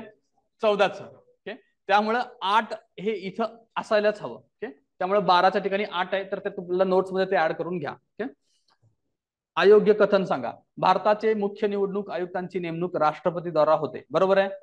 मुख्य निवडणूक आयुक्तांचा काळ 5 वर्षासाठी आणि वयाची 65 वर्षा यापैकी जे अधिक आहे त्यासाठी होतो. किती आहे? 665.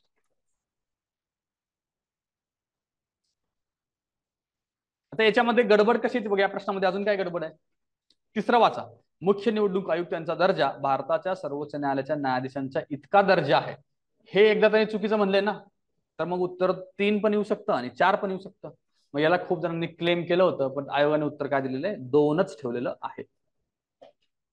3 सुद्धा चुकीचं स्टेटमेंट आहे. स्वतः आयोगाने सांगितले 3 पण चुकीचं आहे म्हणून. Okay, prelims. हा, दर्जा सेम नाहीये त्यांचं. काय सेम आहे? पॉवर आणि वेतन, भत्ते हे सगळं सेम आहे. दर्जा सेम नाहीये. दर्जा म्हणजे काय असणार? स्टेटस ना. तेच आपलं टेबल ऑफ प्रेसिडेन्स, तो सेम नाहीये. आयुक्तांनी स्वतः प्रिलिमच्या केसमध्ये याला चुकीचं म्हणलं. इथं हा खरं तर कॅन्सल झाला पाहिजे होता, पण नाही झाला. आयोग ऐकत नाही, त्यांचं लिमिट ठरलंय किती किती बदलाचे, किती नाहीये. ते खूप जास्त ऐकत नाही ते. 114. सर्वसाधारण म्हणजे अमागासवर्गीय उमेदवारास लोकसभेसाठी 25,000 रुपये आणि राज्य विधानसभेसाठी निवडणूक लढवण्यासाठी 10,000 रुपये. किती आहे तिथे? 25 10 बरोबर आहे. ओके, कुणासाठी आहे? सर्वसाधारण अमागासवर्गीय म्हणले तो. तर हे स्टेटमेंट आपलं बरोबर आहे. दुसरं बघा. ओके, अनुसूचित जाती जमातीसाठी लोकसभेसाठी किती असलं पाहिजे? निम्म केलं पाहिजे ना. आणि पुढे राज्यसभेसाठी किती असलं पाहिजे? 5 पाहिजे. म्हणजे पुढे 5 पाहिजे, इथे काय पाहिजे? 12,500 पाहिजे. त्यामुळे ब स्टेटमेंट आपलं चुकीचं आहे. आता ऑप्शन कडे या. त्यांनी आपल्याला चुकीचं शोधायला सांगितले ना, त्यामुळे मी काय एलिमिनेट करेन? 1 नंबरचं आणि 2 नंबरचं. ए बरोबर आहे माझं, त्याच्यामुळे 2 एलिमेंट झाले. आता आपण चुकीच्या मध्ये पुढचे सी आणि डी आपल्याला चेक करायचं. सी बघा. पश्चिम बंगालमधील 2013च्या लोकसभा निवडणुकीत एक अपवाद वगळता डाव्या आघाडीच्या सर्व उमेदवारांची सुरक्षा अनामत रक्कम जप्त झाली. याच्याबद्दल मला काहीच आयडिया नाहीये. ओके, आता पुढचं स्टेटमेंट बघा. पश्चिम बंगाल राज्यात डाव्या आघाडीची सत्ता सलग 1977 ते 2011 अशी 34 वर्ष होती. वरीलपैकी कोणते चुकीचं आहे? 34 वर्ष होती माझ्या डेटामध्ये आहे, त्यामुळे हे बरोबर आहे. मग ऑटोमॅटिकली माझं उत्तर काय येईल? ऑप्शन क्रमांक 3, कारण डी बरोबर आहे माझं, त्यांनी मला चूक शोधायला सांगितलेलं आहे. ओके, पुढीलपैकी कोणते विधान बरोबर आहे? उमेदवाराची सुरक्षा ठेव म्हणजे डिपॉझिट परत करण्याच्या संदर्भात निवडणूक लढविणाऱ्या उमेदवारांना प्राप्त झालेली एकूण मतांची गणना करण्याकरता नोटाचा पर्याय प्राप्त मतांची दखल घेतली जाते. घेतली जाते का? नाही, नोटाचा इथे संबंध येत नाही, त्यामुळे पहिलं स्टेटमेंट चुकीचं.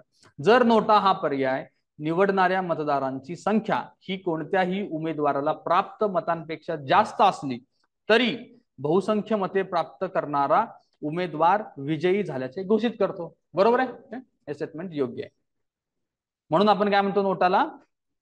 It's not a right of reject, नकार मत दाखवण्याचा एक जरिया आहे फक्त, बाकी काही नाही. ओके, 116 बघा, हा प्रश्न त्यांनी कॅन्सल केलाय का? हा कॅन्सल केला. हा या प्रश्नाचं उत्तर आपल्याला पहिल्या की नुसार काढता आलं असतं. मतदारांच्या संख्येनुसार संसदीय मतदारसंघाचा उतरता क्रम लाव. आपल्या नोट्स मध्ये आहे. कोण आहे पहिल्यांदा? मल्कार्जीगिरी आहे. मग काय करणार आपण? पहिले 2 एलिमिनेट करणार, मग राहिलं ए. त्याच्यानंतर सी कोण आहे? गाझियाबाद आहे. आणि बी, अच्छा बी गाझियाबाद आणि सी उन्नाव. 2 नंबरला कोण होता? गाझियाबाद आहे ना, तर मग बी पाहिजे ना, ए बी. मग मी डायरेक्टली काय केलं तर ABCD उत्तर लिहून आलो होतो, बट पुढे काहीतरी गडबड झाली असणार आहे आणि ते त्यांनी कॅन्सल केलेलं आहे. ओके, आता हे ह्याच्यानुसार होतं ना, संख्येनुसार. एरियानुसार कसं आहे? तर एक 10 मिनिटात होईल माझं. तर एरियानुसार कोण आहे पहिला सगळ्यात मोठा? लडाख. 2 नंबरला बारमेर आहे ना, आणि 3 नंबरला सगळे कोण आहेत? वाळवंट आहेत. वाळवंट आपण लक्षात ठेवले होते. ओके, आणि ते असं वरून खाली या, एकतर वाळवंट आणि वरून खाली यायचं, उत्तरेकडून दक्षिणेकडे, म्हणजे तुम्हाला तो लक्षात राहील. ओके, आणि सगळ्यात छोटा कुठला होता पहिला? एकदम चांदणीचा आकाराचा चांदणी चौक आपण लक्षात ठेवतो. जर उमेदवार मान्यता प्राप्त राजकीय पक्षाने प्रायोजित केलेला नसेल तर संसदीय किंवा विधानसभा मतदारसंघातील उमेदवारांच्या नामनिर्देशन पत्रावरती 10 नोंदणीकृत मतदारांची सूचक म्हणून आवश्यकता असते. 10 बरोबर आहे. ओके, पक्षाचा नाही येतो, इंडिव्हिज्युअल असेल तर इंडिपेंडेंट साठी येतो. ओके, मान्यता प्राप्त राजकीय पक्षाने प्रायोजित केलेल्या उमेदवाराच्या बाबतीत फक्त 2, किती आहे? 1 आहे तिथे. त्यामुळे उत्तर काय आहे? फक्त 1. अयोग्य कथन ओळखा. जून 2016 मध्ये 5 राज्यातील 6 जागांच्या पोटनिवडणुकीत उमेदवारांचे छायाचित्र मतपत्रिकेवरती पहिल्यांदा वापरण्यात आले असेल. काय डाऊट घ्यायचा की इथे? ठीक आहे, बट आता काय करायचंय? नोट्स मध्ये लिहून ठेवायचं. ओके, एक्स्ट्रा ऍडिशनल माहिती झाली इथे. उमेदवाराचे नाव आणि त्यांचे किंवा तिचे निवडणूक चिन्ह यांच्यामध्ये छायाचित्र असणार आहे. कुठे छायाचित्र होतं? उमेदवाराचे नाव किंवा निवडणूक चिन्ह याच्यामध्ये छायाचित्र दिसणार होते. हे पण बरोबर आहे ना? आपल्या नोट्स मध्ये आपण लिहिलं होतं की नाव असेल, चिन्ह असेल आणि मध्ये फोटो असणार आहे. ब पण मला योग्य वाटतं. आता पुढे बघा, जर उमेदवार छायाचित्र प्रदान करण्यास अयशस्वी ठरला तर तो उमेदवार नामांकन नाकारण्याचे कारण असेल म्हणले. कारण नसणार आहे, त्याचा काही संबंध नाही. त्यांनी फोटो नाही दिला तर आपण काय करू? ब्लँक ठेवूया. त्यांनी अयोग्य विधान मला निवडायला सांगितलेलं आहे, मग मी आधी काय इलिमिनेट करेन? ए बी इलिमिनेट करेन ना. माझ्या उत्तरामध्ये बाय डिफॉल्ट सी असलं पाहिजे. ओके, आता याच्यामध्ये मला बी आहे हे माहित आहे, उमेदवाराचं नाव आणि निवडणूक चिन्ह याच्यामध्ये छायाचित्र असणार आहे. मग सी बरोबर बी वाला ऑप्शन घेऊन गेलो पाहिजे मी. सॉरी, ए वाला ऑप्शन घेऊन गेलो. बी ला एलिमिनेट करतो ना आपण. बी बरोबर आहे, त्यांनी अयोग्य विचारलं आपल्याला. मग उत्तर काय आलं पाहिजे? ए सी. आलं का लक्षात उत्तर आपण कसं पोहोचलो आपण? या 3 स्टेटमेंट मध्ये एक स्टेटमेंट नक्की चुकीचं आहे. कुठलं स्टेटमेंट नक्की चुकीचं आहे? सीचं स्टेटमेंट चुकीचं आहे. तर माझ्या उत्तरामध्ये सी असलं पाहिजे, अयोग्य विचारलं असल्यामुळे. त्यामुळे मी ए आणि बी ला इलिमिनेट केलं. आता सी बरोबर मला ए आणि बी ला घेऊन जायचं आहे का नाही हे पाहायचं. ओके, बी स्टेटमेंट वाचा. उमेदवाराचे नाव आणि त्याचे किंवा तिचे निवडणूक चिन्ह याच्यामध्ये छायाचित्र असणार आहे. हे माझ्या नोट्स मध्ये आहे, बरोबर आहे, हे स्टेटमेंट बरोबर आहे, त्यामुळे बी मी काढून टाकणार आहे. तर मग 2 नंबरचा ऑप्शन इलिमिनेट झाला. मग आता राहिला माझ्याकडे ए सी आणि सी. तर मग मी ए ला एसी घेऊ का सी घेऊ? तर इथं 3 आणि 4 मधलं कन्फ्युजन नुसार तुम्ही पुन्हा 3 घेऊन जा, इथं ते बरोबर येऊ शकतं. याचा अर्थ काय बघा, ए मध्ये त्यांनी गडबड काय केली आहे, 2016 जून मध्ये 5 राज्यातील 6 जागांच्या पोटनिवडणुकीमध्ये जे छायाचित्राचं एक्झाम्पल दिले ते त्यांनी चुकीचं दिले. तर आता इथे आहे ना, त्यांनी गडबड एकतर 6 जागा केल्या असणार आहे किंवा जून मध्ये गडबड केली असणार आहे. तर कधी वापर केलाय तो तुम्ही एक्सप्लेनेशनच्या पुस्तकात सापडला तर ते लिहून ठेवा, मला सापडला तर आपण नेक्स्ट लेक्चर मध्ये अपडेट करूया. ओके. भारत निवडणूक आयोगाबाबत खालील विधाने विचारात घ्या.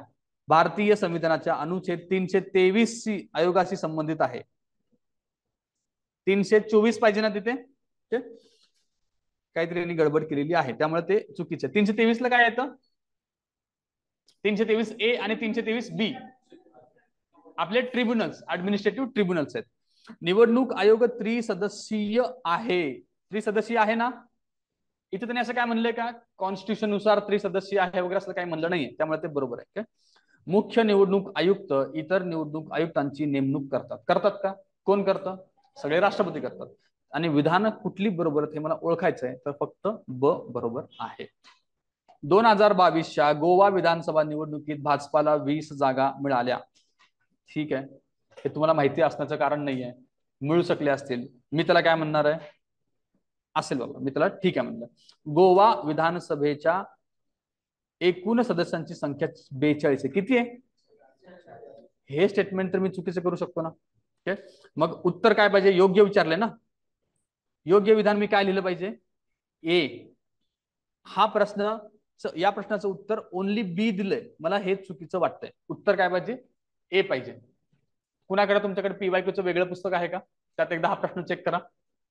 उत्तर काय दिलं त्यांनी, नाही आहे का? बरं, तर याच्यामध्ये बघा 2022च्या लोकसभा निवडणुकीत भाजपाला 20 जागा आल्या, हे मला मान्य आहे. माहित नसेल तर मी त्याला बरोबर करतोय. आणि गोव्याच्या एकूण सदस्य संख्या 42 नाही, मला इतकं माहिती आहे, त्यामुळे मी त्याला चुकीचं केलं. आणि योग्य विचारलं असेल तर मी उत्तर ए लिहीन, अयोग्य विचारलं असेल तर उत्तर डी लिहीन. पुढचा प्रश्न घ्या, 121वा प्रश्न.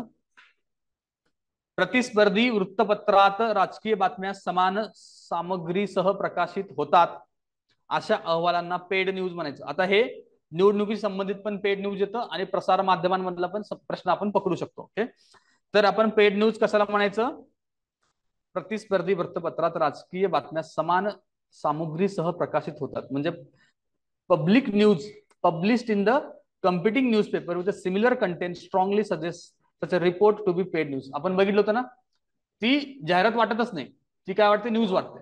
त्यामुळे पहिलं स्टेटमेंट बरोबर आहे. नामांकन अर्ज भरणे बाकी असलेल्या उमेदवाराच्या निवडणुकीतील यशाचा अंदाज लावणे हे पेड न्यूजचे सूचक आहे. तसं तर ते आहे, बट तरी सुद्धा तुम्हाला इथं काही कन्फ्युजन होत असेल तर पुन्हा आपल्याला काय करायचंय, नो रिजेक्शन, मिनिमम रिजेक्शन नुसार जायचं, ए बी दोन्ही बरोबर घ्यायचं. खालील विधाने विचारात घ्या. राज्य विधानसभा निवडणुकीच्या संदर्भातला हा प्रश्न आहे. ओके, उमेदवार ज्या मतदारसंघात निवडणूक लढविणार असेल, केवळ त्याच मतदारसंघातील मतदार त्या उमेदवाराचे नाव सुचवू शकतात. सुचवणे त्या मतदारसंघातलंच पाहिजे ना. ओके, त्यामुळं हे स्टेटमेंट बरोबर आहे. दुसरं बघा, उमेदवार ज्या मतदारसंघात निवडणूक लढविणार असेल अशा उमेदवाराचे नाव दुसऱ्या मतदारसंघातील मतदार यादीमध्ये नोंद असलेला मतदार देखील सुचवू शकतो. इधर एक बरोबर असणार ना, एकतर वरचं किंवा खालचं. वरचं योग्य वाटलं असल्यामुळे डायरेक्टली खालचं चुकीचं ठरतं. केंद्रीय जागरूकता निरीक्षकाबद्दल, ऑब्झर्व्हर बघा, ओके, सेंट्रल अवेअरनेस ऑब्झर्व्हर, हा जो नवीन वाला आपण बघितलं होतं त्याच्याबद्दलचा प्रश्न आहे 22ला. निवडणूक आयोगाने 16व्या लोकसभेत 2014 ची 16वी लोकसभा सर्वप्रथम केंद्रीय जागरूकता निरीक्षक नियुक्त केलं होतं ना, बरोबर आहे. पुढचा, केंद्रीय जागरूकता निरीक्षक लोकप्रतिनिधित्व कायदा 1951च्या प्रसार माध्यमांशी संबंधित विविध पैलूंचे निरीक्षण करतो. तेच काम आहे त्याचं. इथं काय गडबड होऊ शकली असते, फक्त 50-51 झाली असते, पण 50 नाही, ते 51च काम आहे निवडणुका सुरू झाल्यामुळे, त्यामुळे ते स्टेटमेंट बरोबर आहे. पुढे, केंद्रीय जागरूकता निरीक्षक निवडक संवेदनशील मतदान केंद्रावरील निवडणूक प्रक्रियेचे दिवसभर निरीक्षण करतो. तो कोण होता? मतदान केंद्रावरती ऑब्झर्वेशन करणारा अजून एक ऑब्झर्वर आपण बघितला, मायक्रो ऑब्झर्वर. ओके, तर हे कोण आहे? Micro observer. उत्तर आहे आपलं सी. चौथा पॉईंट काय? केंद्रीय जागरूकता निरीक्षक कार्यक्षेत्र स्तरावरती निवडणूक प्रक्रियेच्या कार्यक्षम आणि प्रभावी व्यवस्थापन निरीक्षण करतो. दॅट इज ओके, ते योग्य वाटतं. 123 योग्य कथन ओळखायला सांगितलेलं आहे. जिल्हा निवडणूक अधिकारी म्हणजे DEO हे मतदान केंद्राध्यक्ष व मतदान अधिकारी यांची नियुक्ती करतात. बरोबर आहे ना? PO ची नियुक्ती करतात ना ते. PO बद्दल आपण बघितलं होतं, पोलिंग स्टेशन वाला ऑफिसर आणि प्रिसाइडिंग ऑफिसर. ते स्टेटमेंट बरोबर आहे. केंद्रशासित प्रदेशांच्या बाबतीत RO अधिकारी करतो ते, हे बघितलं होतं आपण. स्टेटमध्ये कोण करतं? DEO, आणि इकडे कोण करतो? RO. आता हे बघा, हे ऑफकोर्स या नोट्स मध्ये आपल्या आहेतच, बरं ते आपण कुठून घेतले? लक्ष्मीकांतच्या पुस्तकातून घेतलेलं आहे. आता या नोट्स मला वाटतं की 2021च्या परीक्षेच्या आधी काढलेले आहेत. ओके, 2022चे तुम्ही जेवढे प्रश्न बघताल त्यातले एखाद दुसरा सोडला तरी मोस्ट ऑफ प्रश्न आपल्याला आपल्या नोट्स मध्ये सापडतात. ओके, तर नोट्स मधला काही पॉईंट आला तर आपण चुकायचं नाहीये. ओके, एवढं जरी आपण नीट केलं तर आपण 100 आरामात क्रॉस करू. ओके, एक्स्ट्रा मग त्याच्या पुढे आपण दुसरी पुस्तकं बघूया. प्रत्येक मतदान केंद्र निवडणुकीच्या दिवशी किती तास खुला असतो? बरोबर आहे. प्रत्येक मतदारापासून 2 किलोमीटरच्या आत मतदान केंद्र असावे यासाठी निवडणूक आयोग सुनिश्चित करण्याचा प्रयत्न करते. बरोबर आहे ना? फेक न्यूजच्या बाबतीत म्हणजे बनावट बातमीच्या संदर्भात खालीलपैकी अयोग्य विधान ओळखायला सांगितले, अयोग्य कथन ओळखायला सांगितलेलं आहे. प्रसारण सामुग्री तक्रार परिषद ही आक्षेपार्ह दूरचित्रवाणी सामुग्री आणि बनावट बातम्यांसाठी दूरचित्रवाणी प्रसारकाच्या विरोधात तक्रारी मान्य करते ना. हे आपण हे प्रसार माध्यमांवरती BCCC बद्दल बघणार आहोतच. ती करते हे मान्य, मला माहिती नसेल तरी मी त्याला विनाकारण चुकीचं करत नाही. पुढे जाऊया. पुढचं काय आहे? बनावट बातम्यांपासून बचाव करण्यासाठी भारतीय दंड संहिता 153 आणि 295चा वापर केला. तर हे काय आपण पाठ करणार आहे का? नाही, त्यालाही बरोबर घ्यायचं. त्याच्या पुढे भारतामध्ये बनावट बातम्यांविरुद्ध विशेष कायदा आहे का? पेड न्यूजचा जो आपण टॉपिक बघितला होता त्याच्यामध्ये विशेष कायद्याची तरतूद नाही. काय तरतूद होती? फक्त तुझ्या खर्चात आम्ही ते समाविष्ट करू पेड न्यूज आली तर. मग आपलं उत्तर काय असलं पाहिजे? सी. 2000 रुपयाच्या नोटेमध्ये GPS ट्रॅकिंग नॅनोचिप आहे ही खोटी बातमी आहे. बरोबर आहे ना ती? ओके, त्या कोण होत्या? 1 मीटर खड्डे में गाड़ दिया तो भी उनको सिग्नल जाएगा वगैरे. आज तक वाली होती ना श्वेता सिंग, आणि ते दुसरा अजून एकटा होता त्याने सांगितलं होतं. अजून एक आहे ना सुधीर चौधरी, या दोघांनीच या न्यूज दिल्या होत्या ना. त्यांच्याकडे तसा नोट आले असतील. खालीलपैकी कोणत्या लोकसभा निवडणुकीमध्ये सर्वात जास्त मतदानाची टक्केवारी होती? कोणत्या? 19. किती? 67%. 2 नंबरला कुठलं होतं? 16वी लोकसभा होती. 3 नंबरला कुठलं होतं? आपण काहीतरी लिंक लावली होती का? 3 नंबरला सगळ्यात जास्त मतदान इंदिरा गांधींची हत्या. त्यावेळेच्या इलेक्शन मध्ये 3 नंबरला 62% आसपास वोटिंग टर्नआउट झालेलं होतं. नोट्स मध्ये पुन्हा एकदा जावा. आता बघा, इथे तुम्ही लिस्ट करणं अपेक्षित आहे. त्या प्रश्नपत्रिकेच्या इथे तुम्ही ते लिस्ट करून ठेवा असा डेटा. जेव्हा तुम्ही प्रश्नपत्रिका बघतात ना तुम्हाला ते रिव्हिजन होईल नीट व्यवस्थित. परिसीमन आयोगाबद्दलचा प्रश्न आहे बघा. परिसीमन आयोगाबाबतीत खालीलपैकी कोणते विधान बरोबर आहे? भारतीय परिसीमन आयोग अनुच्छेद 82 अन्वये संसद परिसीमन करते. बरोबर आहे ना? 82 नुसार करतं का? यस. कुठले कुठले कलम बघितले होते आपण त्याच्यामध्ये? 170 इकडे बघितलं होतं, तिकडं 82 बघितलं होतं, 171 बघितलं असेल. 70 पण होतं का? ओके. परिसीमन आयोग 5 वेळा स्थापन केले आहेत. 52, 63, 73, 2002, 2008 आहे का? 2008. 2008 ला रिपोर्ट आहे 2002 चा, त्यामुळे ते स्टेटमेंट चुकीचं आहे. ब चूक करा उत्तर सापडतं का? ACD उत्तर सापडून जातं. 2009 मध्ये लोकसभा निवडणूक लढवणाऱ्या सर्वसाधारण उमेदवारांना द्यावी लागणारी सुरक्षा ठेव रक्कम 10,000 वरून 25,000 रुपयापर्यंत करण्यात आली होती लोकसभा निवडणुकीत. तर आधी 10,000 होती आणि ती 25, आता किती आहे? 25 आहे. बट ती 10,000 होती का नाही हा प्रश्न आहे. हे माहिती नसेल आपल्याला आपल्या नोट्समध्ये पण ते नाहीये. ओके, तर ठीक आहे, त्याला मी तसंच ठेवतो. पुढे जाऊया आपण. 2009 मध्ये राज्य विधानसभा निवडणुकीतील अनुसूचित जाती जमातींसाठी उमेदवारांसाठी सुरक्षा ठेव रक्कम 2,500 वरून 7,500 पर्यंत वाढवण्यात आली. किती आता?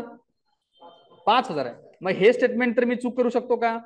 येस. मग हे स्टेटमेंट मी चूक केलं आणि वरचं माहित नसल्यामुळे त्याला मी बरोबर घेतलं, तरी मला अयोग्य सांगितलंय. उत्तर काय आपलं? बी.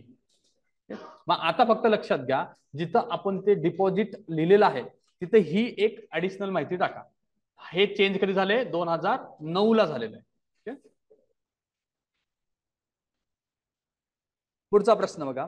पहिल्या लोकसभा निवडणुकीत काँग्रेस पक्षाने 489 पैकी 364 जागा जिंकल्या होत्या ना 364? म्हणजे पहिल्याचं माहिती असलं पाहिजे बघा, असा प्रश्न आला याचा अर्थ. ओके, पुढचा प्रश्न बघा. लोकसभेच्या निवडणुकीत भारतीय साम्यवादी पक्षाने 16 जागा जिंकल्या होत्या. पहिल्या वेळेस 16 होत्या ना, आपण पहिल्याचे तिन्ही पाठ केले होते. काँग्रेस पक्षाने मद्रास ओरिसा राज्याच्या निवडणुकीत 1952 मध्ये बहुमताने जागा जिंकल्या होत्या. याचं उत्तर आयोगाने ए आणि बी दिले, बट मी वरीलपैकी सर्व लिहिलं होतं. अपेक्षित ते येतं ना वरीलपैकी सर्व लिहिणं. मद्रास आणि ओरिसाच्या निवडणुकीमध्ये बहुमताने जागा जिंकू शकते की 52. काँग्रेसला कधी परिणाम पडेल मद्रास आणि ओरिसामध्ये? जेव्हा स्वतंत्र पक्ष बनेल तेव्हा. स्वतंत्र पक्ष कधी बनलंय? 59 ला बनलंय. आणि त्यांचा दबदबा कुठं होता? ओरिसाला होता. तेव्हा जर ते असलं असतं मी ते अँगलने लिहिलं असतं. मला अजूनही असं वाटतं की 52 ला तिथे ते बहुमताने जागा त्यांना जिंकल्या असणार आहेत. आणि विकिपीडिया तसंच दाखवतं. विकिपीडिया हे तिसरा स्टेटमेंटला योग्य म्हणतं, बट आयोगाने ए आणि बी उत्तर दिलेलं आहे. इंद्रजित गुप्ता समिती कधीची आहे? 1998. ए ला 3 जोडा. पहिले 2 आउट झाले, राहिले 3 आणि 4. आता त्याच्यातलं गोस्वामी समिती तर माहिती आपल्याला पक्का, 1990. उत्तर आलं आपलं 4. अशा प्रकारे आपण सगळे 130 जवळपास 130 प्रश्न 131 प्रश्न बघितले. ओके, तर हे प्रश्न तुम्ही पुन्हा बघा आणि साईडला त्या डेटातला आपल्या डेटातला नोट्स मधला डेटा लिहून ठेवायचा जो तुम्हाला वाटतो त्या अँगलनं. त्याचं तुमचं ते रिव्हिजन होऊन जाईल.